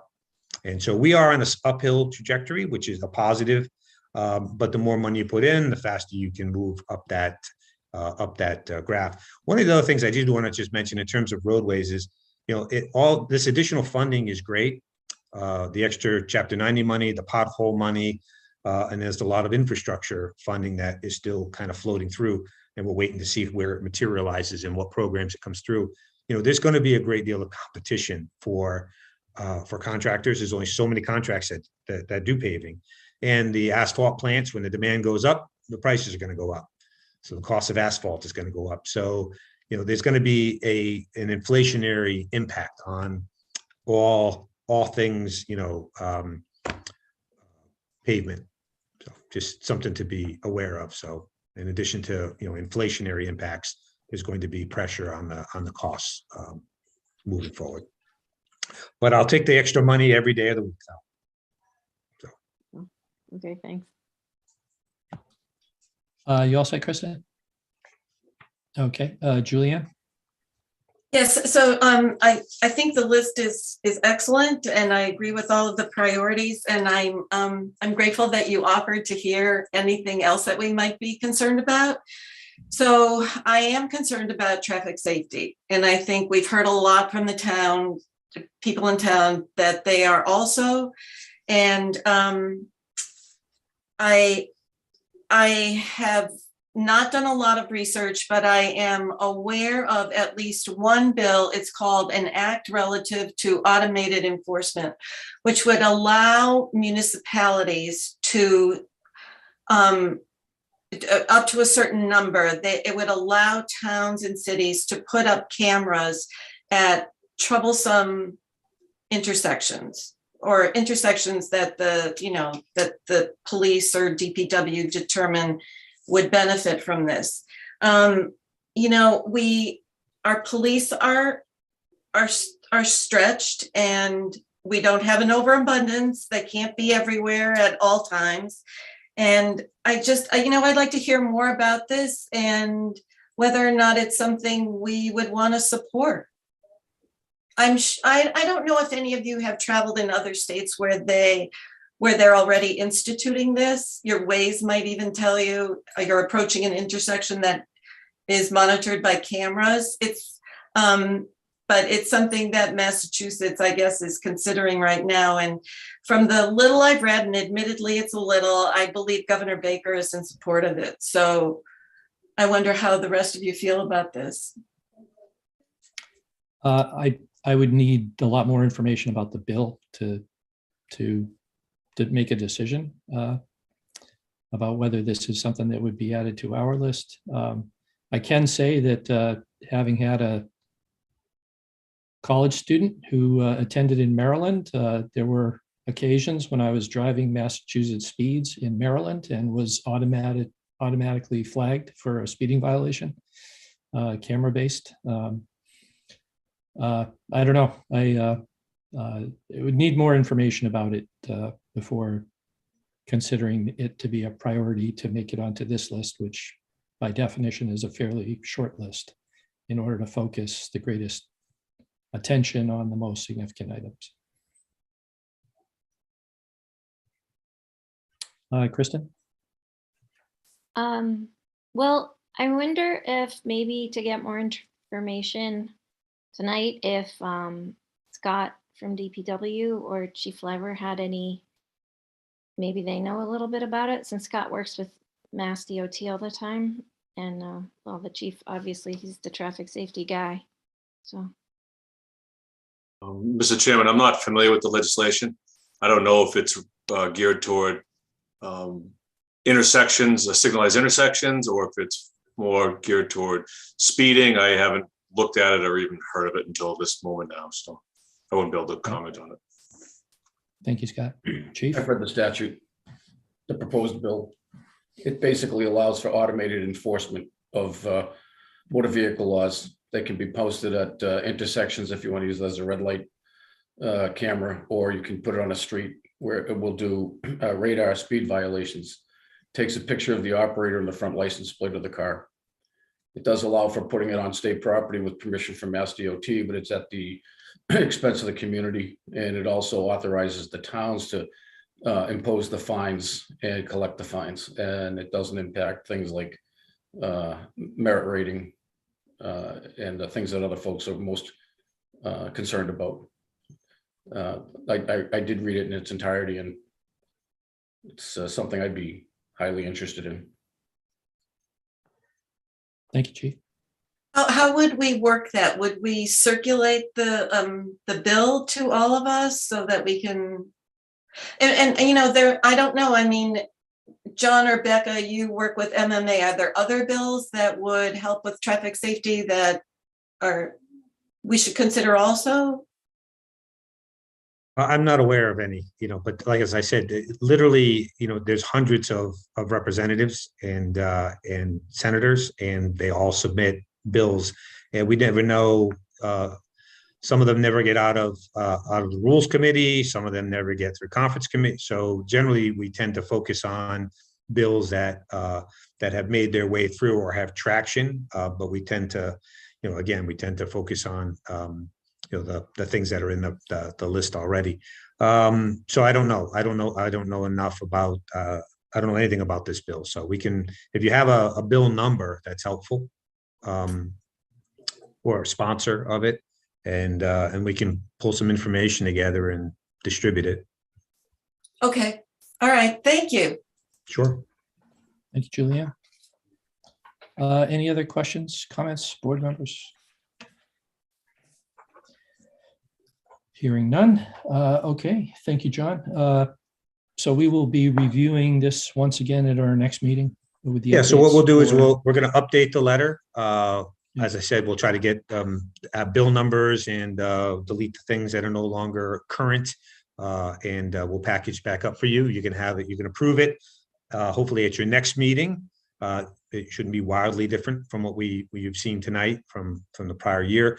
And then we will send it. This is the magic, is sending it to our delegation ahead of time.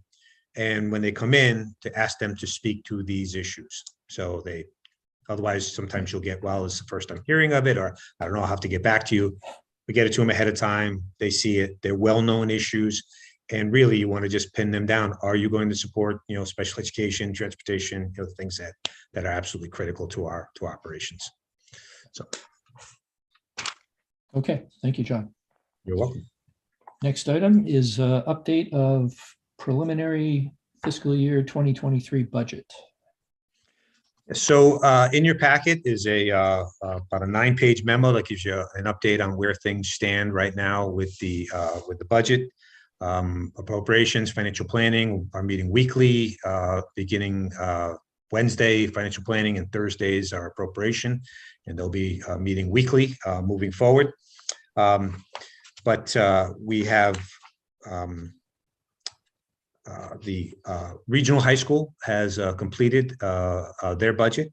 Was approved on February 16th. The K-8 budget was approved on February 7th.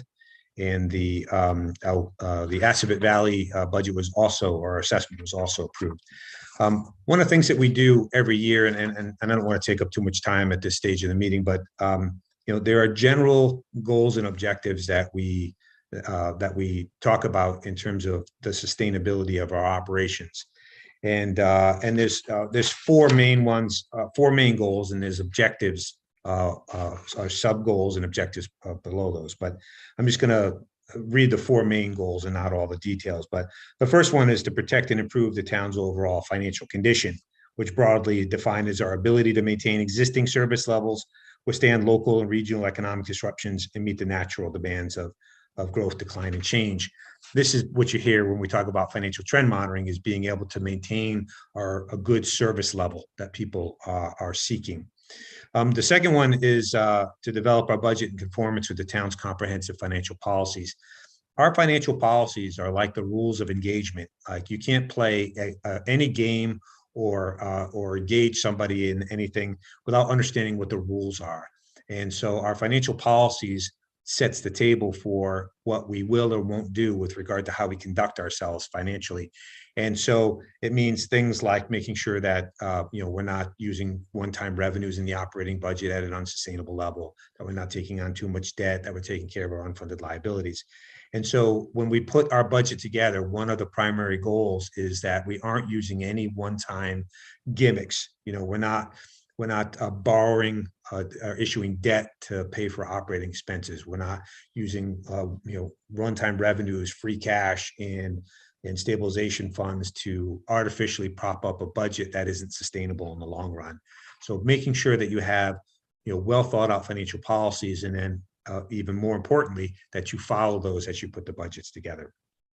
The third overall arching goal is to maintain Northboro as an affordable place to live and operate a business. And that means we're trying to live within the confines of Proposition 2.5, which is an arbitrary and capricious limit, but we try to do that. We want to make sure that we're encouraging good and appropriate economic development. Maintaining a single tax rate is something the board has done in furthering its goals there. And then, oddly enough, under this one of the goals is advocating for legislative priorities at the state level that improve the efficiency or effectiveness of local services, such as OPEB reform, making sure that revenue sharing models are appropriate from the state. So maintaining the town as affordable, maintaining the current level of service and maintaining the town as affordable, that balance. The fourth is the one that I think is really important for people in your role. So policymaking boards and committees tend to have, a 3-year perspective, just by nature of how the appointment cycle or the election cycle. But the fourth one is to make sure that we protect the town's long-run solvency beyond the immediate budget cycle. I'm gonna make sure we have clear policies regarding debt, pension obligations, OPEB, and capital investment. So we want to make sure that in balancing any individual fiscal year's budget, that we are also looking at what the long run implications are for service levels, debt, unfunded liabilities and obligations, and also capital. You know, you've heard me say multiple times, you know, you can postpone capital in an emergency, which is exactly what we did with COVID. We postponed it for a year and constrained it for a year or two. That's not a long-term solution. So you need to make sure that those long-term needs always get worked into the budget. So those are the four overarching goals when we begin our budget. Now, within each department, there are specific goals that link to these and also link to our strategic plan, our master plan, and our capital improvement plan. So just in terms of, so those kind of set the table in terms of the context and the goals. We want to make sure that what we're providing is a good budget that maintains services, is affordable, doesn't include one-time gimmicks, and takes long-range perspective and issues into consideration. So in terms of the update, state aid, as I mentioned, the governor released his budget on January 26th. We then got the detailed cherry sheets, and our budget model is carrying 1%. I mentioned to you unreserved general government aid is going up at least 2.7%. But what is happening to our state aid? Our state aid in the governor's budget is going up 1.03%. So we're 0.03% off in our model, if you want to look at it that way. We may get a little bit more. The governor submits his budget to the House. The House does their budget process, then the Senate does theirs, then they get together in a conference committee.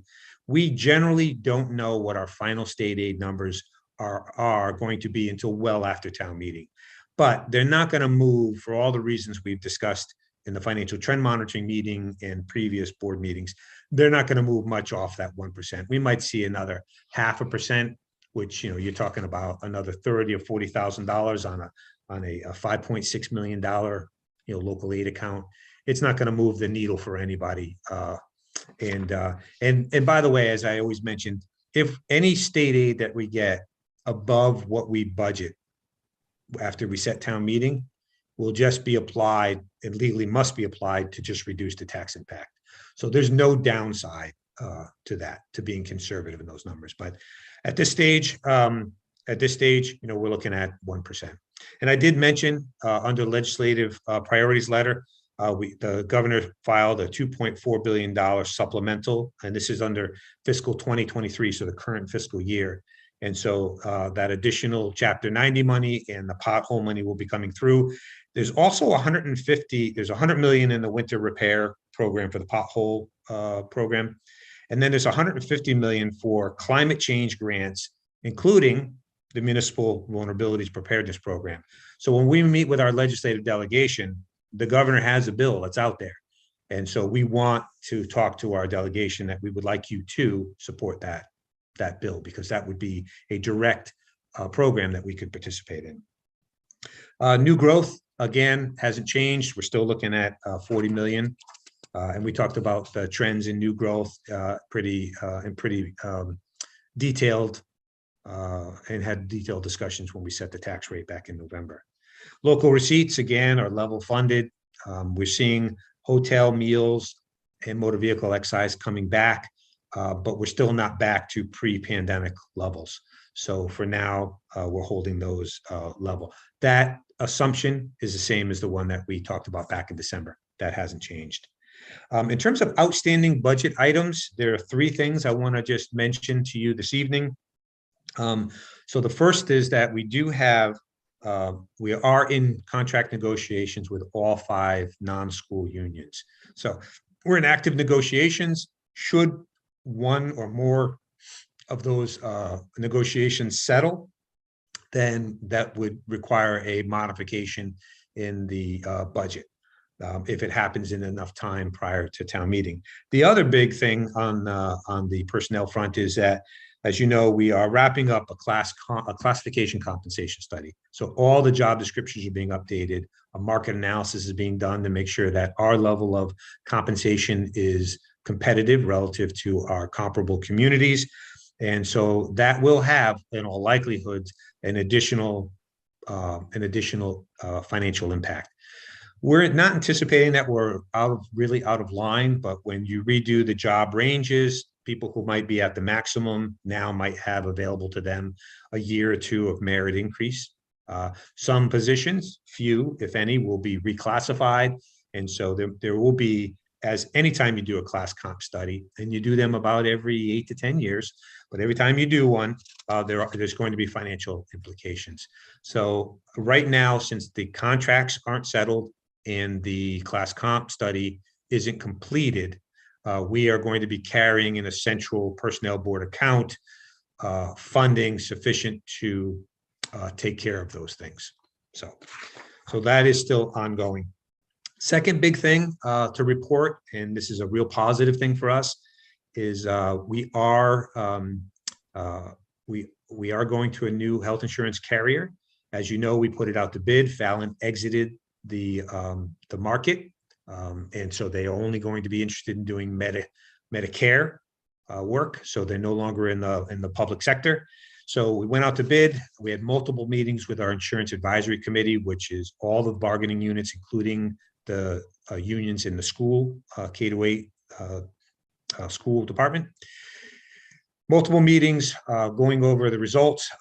We're very happy. We're going to be moving to Harvard Pilgrim, and the insurance advisory committee was unanimous in their support for this move. And based on the bids that we got and working with all of the bargaining units, we believe that we're going to be able to get the health insurance budget, bring the health insurance budget in at no more than 3%, which is our target, is to stay at 3% or less. That's a sustainable. When health insurance goes to 10%, it disrupts all of our budgets. It eats up all new revenues for the general government side.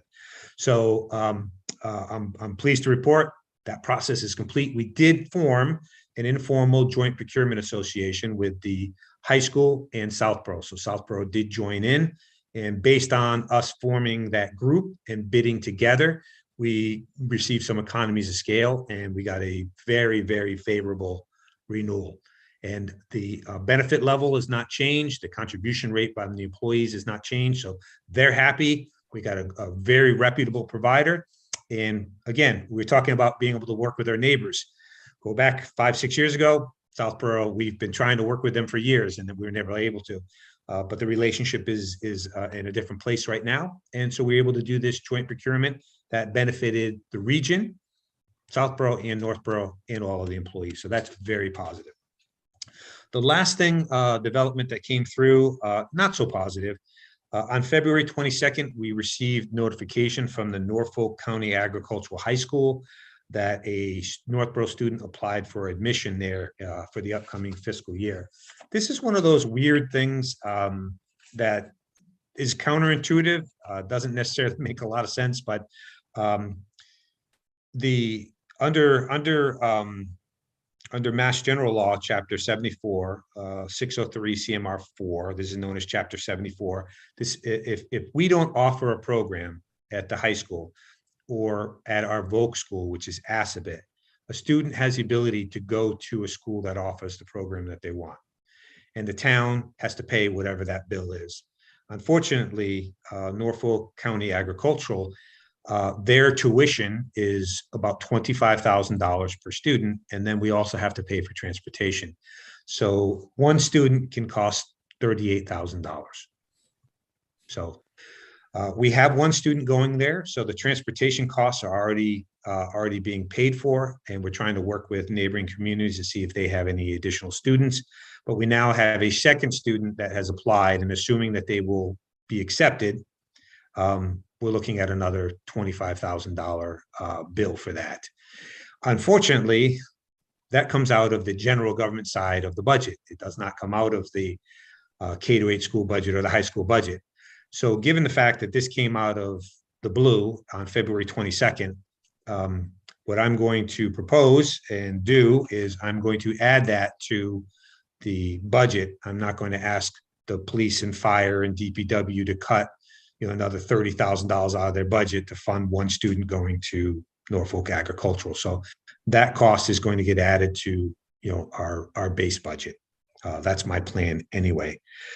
So I don't have the number. I know what the tuition is. That's been voted by their by their school committee. What I don't have from the school department is what the transportation costs are, but whatever they are, we have to pay them. So there's been folks over the years, every so often a community gets hit hard under this statute. And there's been attempts to petition the legislature to modify that, making the argument that, $38,000 for one student to go to school arguably isn't the most effective and efficient use of resources, but that's the law. We're going to comply, and it's going to come out of the general government side of the budget. So, and it's at the 11th hour. So it is what it is.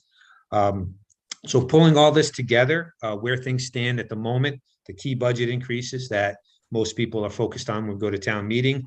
The Northboro K-8 schools, their final budget that's been voted is going up about 3.5%, just shy of 3.5%.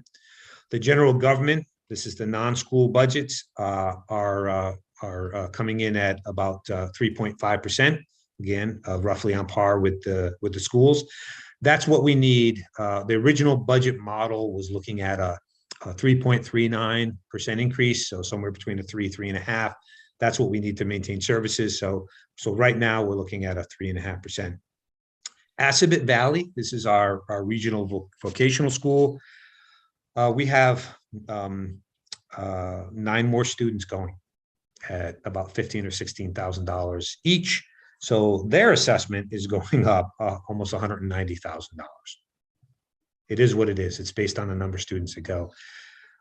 Now, the flip side of that equation, which is we have more students going to Assabet, which means we are taking a larger share of the operating budget because we have more students.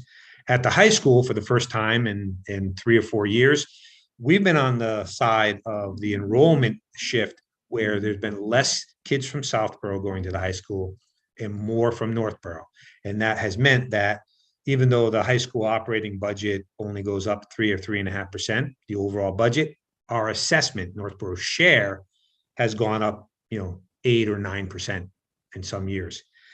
That demographic projection is shifting, and now Southboro has more kids and Northboro is trending down. And so this year, we are only looking at a 0.17% increase in our assessment for the high school.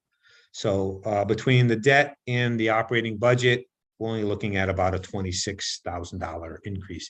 And just to put that in perspective, when you're looking at our 8 or 9% increase, it's a $650,000 increase. That's a big difference. Southboro is looking at about a 10% increase in their assessment. So they're going to feel it this year. We felt it for several years. We've been saying fiscal 2023, that trend should reverse, and I'm happy to say it has.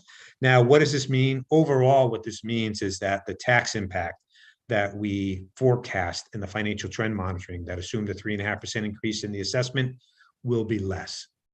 We'll work through those numbers, and ultimately, when the budgets are completed, as we head into town meeting, we'll revise that tax impact, but it could be, $50 less than the $650 that we had talked about, or the $660 increase that we had talked about. So that's positive news. Other than that, yes, Mr. Chairman.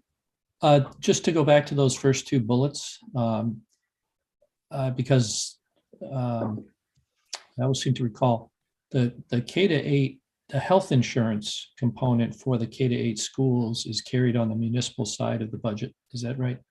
Correct. And so the second bullet here is where that amount's being carried. Yeah, our 2 biggest budget busters are health insurance and retirement, because we're part of the Worcester Regional Retirement System. And so it is on a fully funding, it's on a plan to be fully funded. And because of that, part of our assessment is to deal with the unfunded liabilities, just like part of our operating budget is to deal with the unfunded OPEB liability. So those assessments are going up about 10, 11% every year. And about 40% of those costs are for the K-8 employees, not the teachers. The teachers are part of the state retirement system. But all the general administration, the custodians, everybody else, on the town side of the budget, we pay for those expenses. So we, those are the two expenses that are constantly putting pressure on our budget every year. Again, that's just the way the budgets are structured. So overall, the budgets are developing and coming forward in pretty close proximity to what we had presented in the financial trend monitoring back in December. State aid, the revenues are coming in almost exactly where we had anticipated, and the key budgets are increasing pretty much what we need in order to maintain services. So, so absent, some shock happening or the legislature doing something crazy with state aid, the big pieces are here. We'll wrap up the class comp study. Hopefully, we make some progress in the negotiations. And those are the last pieces that will drop into place. I did include in your packet a detailed article from the MMA regarding the governor's $2.4 billion spending supplemental in fiscal 22. Again, that's good news for us. That'll help us, but that won't have any impact on fiscal 2023 operating budget. On March 28th, you'll have the charter required joint hearing with the Appropriations Committee on the budget. So between now and then, Appropriations and Financial Planning will be moving through making their recommendations. And but again, I'm not anticipating. There's nothing unsuspected. There's no surprises here. This is exactly what we laid out for you back in December, with some minor tweaks, a little bit of good news in some places, a little bit of not so good news in others, but on the whole, it's unfolding exactly as we had anticipated. The good news is the tax impact, in all likelihood, will be less because of that high school assessment. So that's a positive news. So I'm happy to answer any questions anybody may have, but that's just a preliminary update for you on where things stand. Great. Thank you very much, John. Appreciate all the work that has gone into this and continues to go into it. It's going to be a very busy month of March by the time we see you on the 28th to see the final proposal. Board members, any questions at this point? Julianne? Yeah, thank you. It's always a lot of work and it's greatly appreciated and the explanations are very clear. I do want to go back to a chart that you gave us at the January 24th meeting, where you indicated that we would have $2.25 million from ARPA and from free cash a little over $2 million. And then when you did the expenditures, there's nothing that indicates what's coming out of ARPA money and what's coming out of free cash. Is that a rule now that you're never going, the town will never have to go back to the federal government and say, this is how we spent the ARPA money specifically, or? No, that's what's being developed right now with the Financial Planning Committee. So some of the more, the projects that were really included solidly in the capital improvement plan will likely go to town meeting and be funded with free cash. Others, like the Be Well Northboro Initiative, the Affordable Housing Corps request, some of the the downtown master plan study, some of the things that weren't necessarily included in the capital improvement program, but we've identified as priorities, particularly around COVID. The intention is that those will be coming out of ARPA, and that detailed separation of where these projects will go, whether or not they go to town meeting or they're included or they're funded out of ARPA, is what'll be coming out in the next couple of weeks. That's what the financial plan, one of the things the Financial Planning Committee will be looking at. So is ARPA money available to us right now, or does ARPA it have money, to go? Yes, ARPA money is available. Yes. So we have if you received, wanted we to, have received it. Yep. if you wanted to do Be Well Northboro tomorrow, we could do it. Yes, what you want is and that's one of the other reasons why some of these projects should come forward and be funded with ARPA is the other one is the master plan. The downtown master plan would be that the funding would be released sooner and those projects can get moving sooner. Right. So that's the other thing that we're looking at is what are the projects that should be released and moving sooner? What projects also are really COVID related as opposed to equipment replacement that's been for instance, been in the capital plan for the last 6 years. So that's what we're teasing out. The purpose, and I know this is the chart you're referring to, the purpose of that was to say, what do we have for available resources and what are all the projects that we want to do and do they all fit? And the great news is, yes, they all fit. Now we just need to tease out which ones. That's why in a moment, we're going to talk about the draft town meeting warrant, right? There's a lot of CIP placeholders, but they're blank for the moment. So we're going to be filling those in over the next couple of weeks and which ones will go to town meeting versus which will be released under the ARPA funding. Okay. But to start though, you want to have an understanding of what are all the needs and what do you have for resources. And then yes, the next piece is to decide what's going to be funded with ARPA and what would be funded with free cash. Or there are other projects that might be funded with debt service, but they're not included in that list.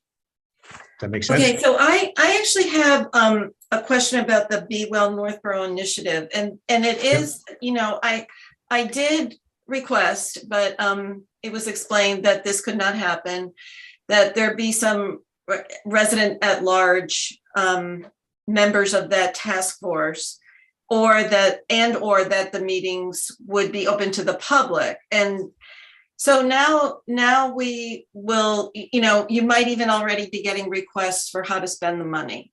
And if you get $200,000 worth of requests, but only have $100,000, how will the public follow the decision-making process of who gets funded?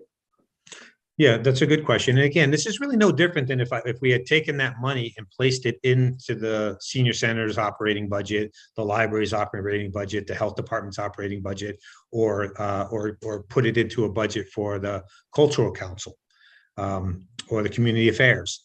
And so, as I said at the last meeting, is the idea is not to create another committee. The idea is to move this money quickly and to get projects moving and initiatives going in a fast and efficient manner. And we want to work through the existing boards and committees. So you have library trustees, the Friends of the Library, the cultural, the Council on Aging, the Friends of the Senior Center, Community Affairs, the Cultural Council, the Board of Health. So we have all these boards and committees already. And the idea is that working with and through them will fund these projects and these programs. And again, it's no different than if the money were in the senior center budget for programming, as it is, or in the library budget for programming. This is just a way to provide a quick appropriation without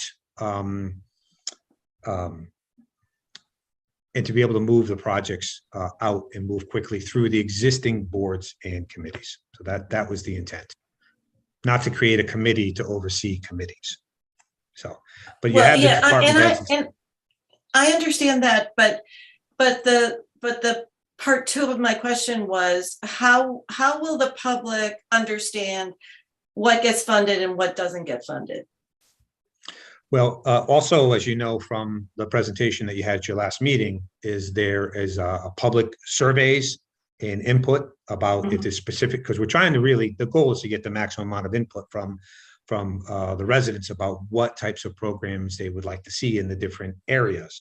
And so the idea is that the group will take all that input and take a considerable amount and heavier weighted input from the existing boards and committees that would be like sponsoring programs in their buildings or on town property, and then bring it back. And then there'll be a creation of, as we said, a community calendar where we're marketing out to the community all the programs that are coming up for the upcoming quarter.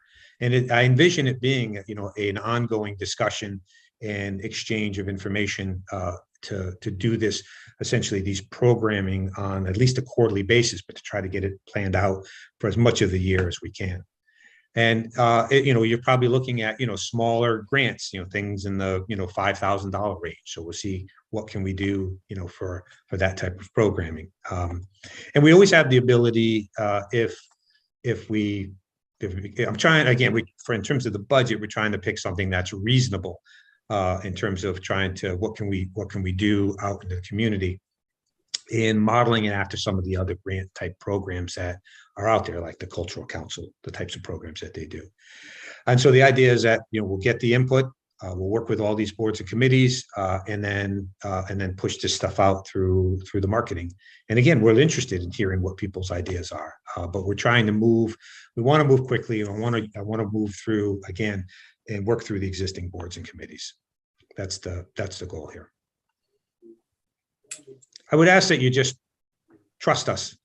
This is what we do. I trust you. I trust you. But I'm very obviously very excited about the program, and I hope that you get a whole bunch of ideas. And I'm just curious about how you will prioritize. Depending on I mean, we may. I don't know. I mean, if it gets that complicated, we might put it out there for people to provide input on which programs they'd like to see out of the ideas that we get.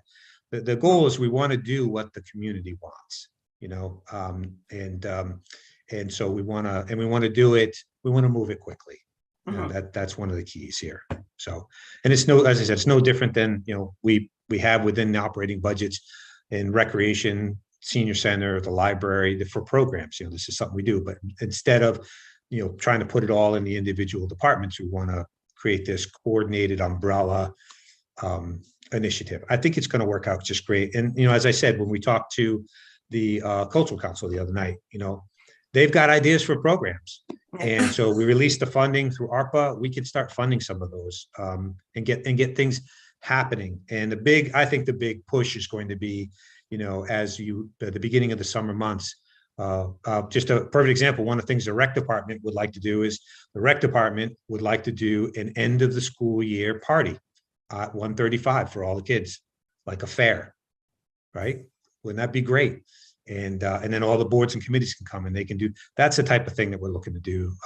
Get people together, especially outside. So. Okay, and one more question. So Wednesday, Financial Planning Committee meets for the first time, correct? Yes. Yep.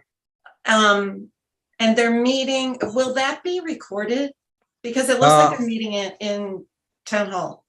Yes, it's going to be a meeting in person. So one of the things that's happening is, you all know Jim, the Giulio. Jim is the guy who does. Yeah. So I just appointed Jim as the assistant IT MIS director. Jim's a great guy. He's wrapping up his master's degree in GIS. So he's got a few more classes to go through.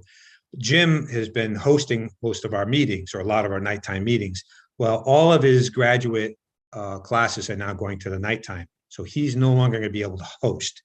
And then we just hired him as a full-time employee during the day.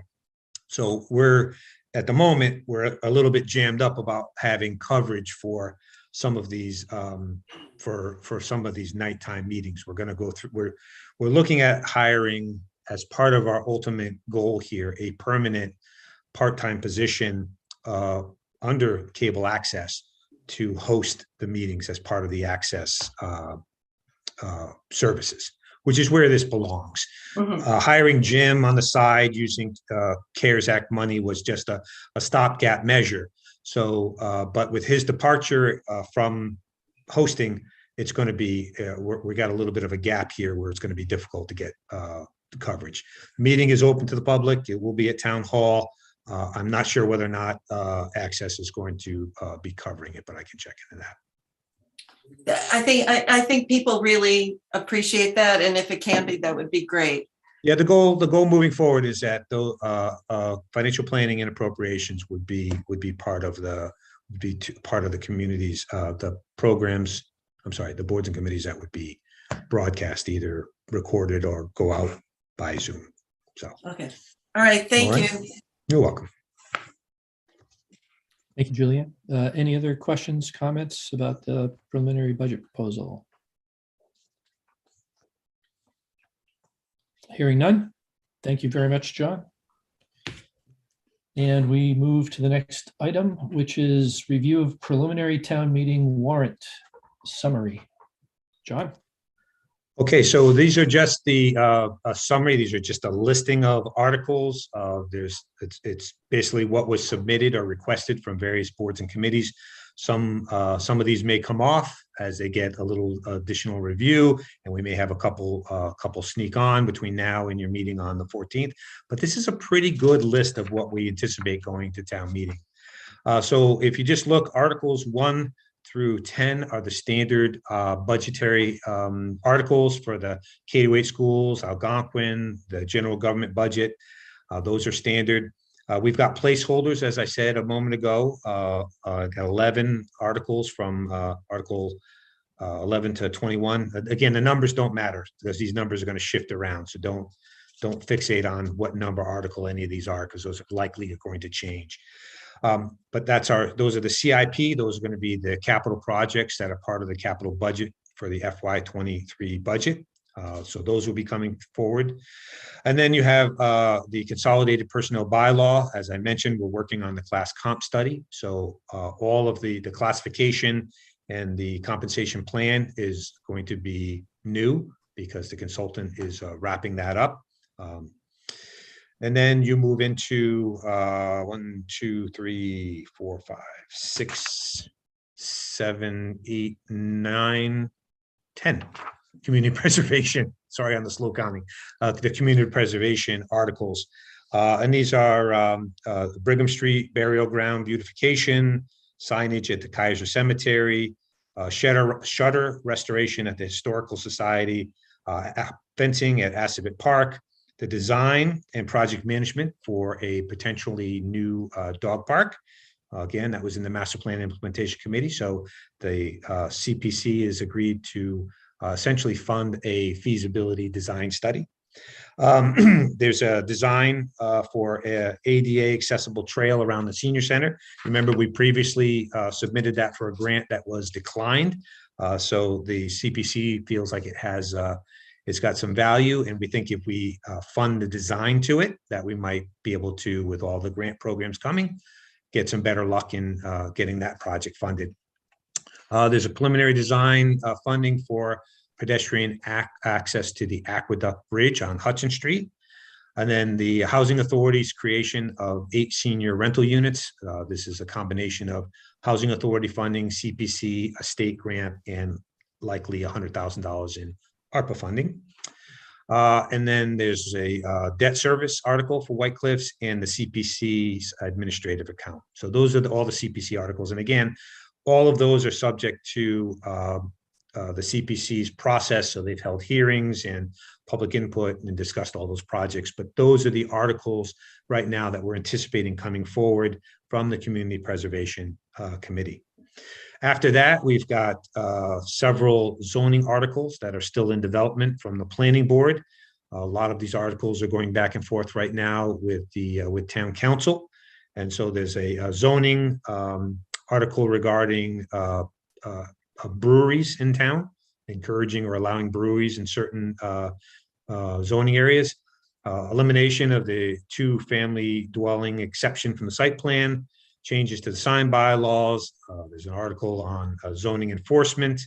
There's an article rezoning 37 South Street, use variance. And then there's an article for a temporary moratorium on distribution and transportation uses. So that one, I'm sure will garner some significant discussion. And then we have floodplain revisions that need to be made to the floodplain maps. The town meeting has to approve those. Those are coming forward from the town engineer. And then last but not least, we have a citizens petition that we received to change permanently town meeting from the 4th Monday in April to the 4th Saturday. So as you know, town meeting is held on the 4th Monday. We have made some changes for COVID purposes to meet outside, and the meetings have been held the last 2 years on a Saturday in the football field at the Algonquin Regional High School. So a petitioner has filed an article to make that permanent, not necessarily the outside piece, but the Saturday piece. So one of the things that I'm going to suggest that we do, because we are going to need, before we post a warrant, is to decide whether or not we are going to have town meeting indoors in the auditorium on the fourth Monday of the month, or if we are going to hold town meeting one more time outside in the football field on Saturday. So my intent is to invite the moderator into your next meeting, and you can have some discussion regarding that. We're sort of in a weird spot right now. You know, you always like when things are either really bad, which means we're going to be outside, or they're really good, which means we're going to be inside, no question about it. We're in that transition, you know, as was reported at the beginning of the meeting. There is no mask requirement to be in the high school anymore. The mask requirement in the community has been lifted. The mask requirement to enter municipal buildings in Northboro has been lifted as well. The board is going to have to decide whether or not you want to have town meeting inside on a normal night, or if you want to have it outside in the football field on a Saturday. So you can give that some thought. But you know, the way things are moving right now, all the mass bands, the bands are up. You know, if you wanted to do it inside, I think most communities are moving back to having their town meetings back inside again, but I don't want to be presumptuous. So that'll be something for discussion at your next meeting. So as of right now, those are the preliminary draft of the articles that were submitted. Between now and your next meeting, we'll be going through and adding some language to things that are missing and making modifications. And your next meeting on the 14th, you will vote to close the warrant. And then between your meeting on the 14th and your meeting on the 28th, Town Council will review the final warrant, make any additional edits. And on March 28th, you will vote to post the warrant. So obviously we're going to need to know the date and the time and the location. So that's where we are. All in all, I'm anticipating about 43 articles, which is is pretty reasonable. We've had town meetings where we've had up to 65 articles, and oftentimes those will go 2 nights. The zoning articles are the ones likely to generate the most discussion, and you never know what people are going to want to talk about. So articles that you think are going to be quick and easy sometimes go long. But generally, I would anticipate that we're going to move forward into town meeting with hopefully unanimous support from all the boards and committees for the operating budgets and the capital plans like we've been able to do in years past. And that helps to smooth things along. I will work with the moderator on keeping and having a discussion about maintaining the consent agenda. So the housekeeping articles that appear every year, like reauthorizing the revolving fund limits, authorizing the treasurer to do a compensating balance agreement, those types of things that come up every year. I don't know how many, might only be a couple, but it's worth doing if it helps to streamline town meeting. I think it was very well received, and people like that the town meeting is in totality taking less time because we're streamlining it legally as best that we can. So that's what we have. You'll get more detail at your meeting on the 14th, and at which time you will vote to close the warrant. Thank you very much, John. You're welcome. Board members, any questions or comments to this point?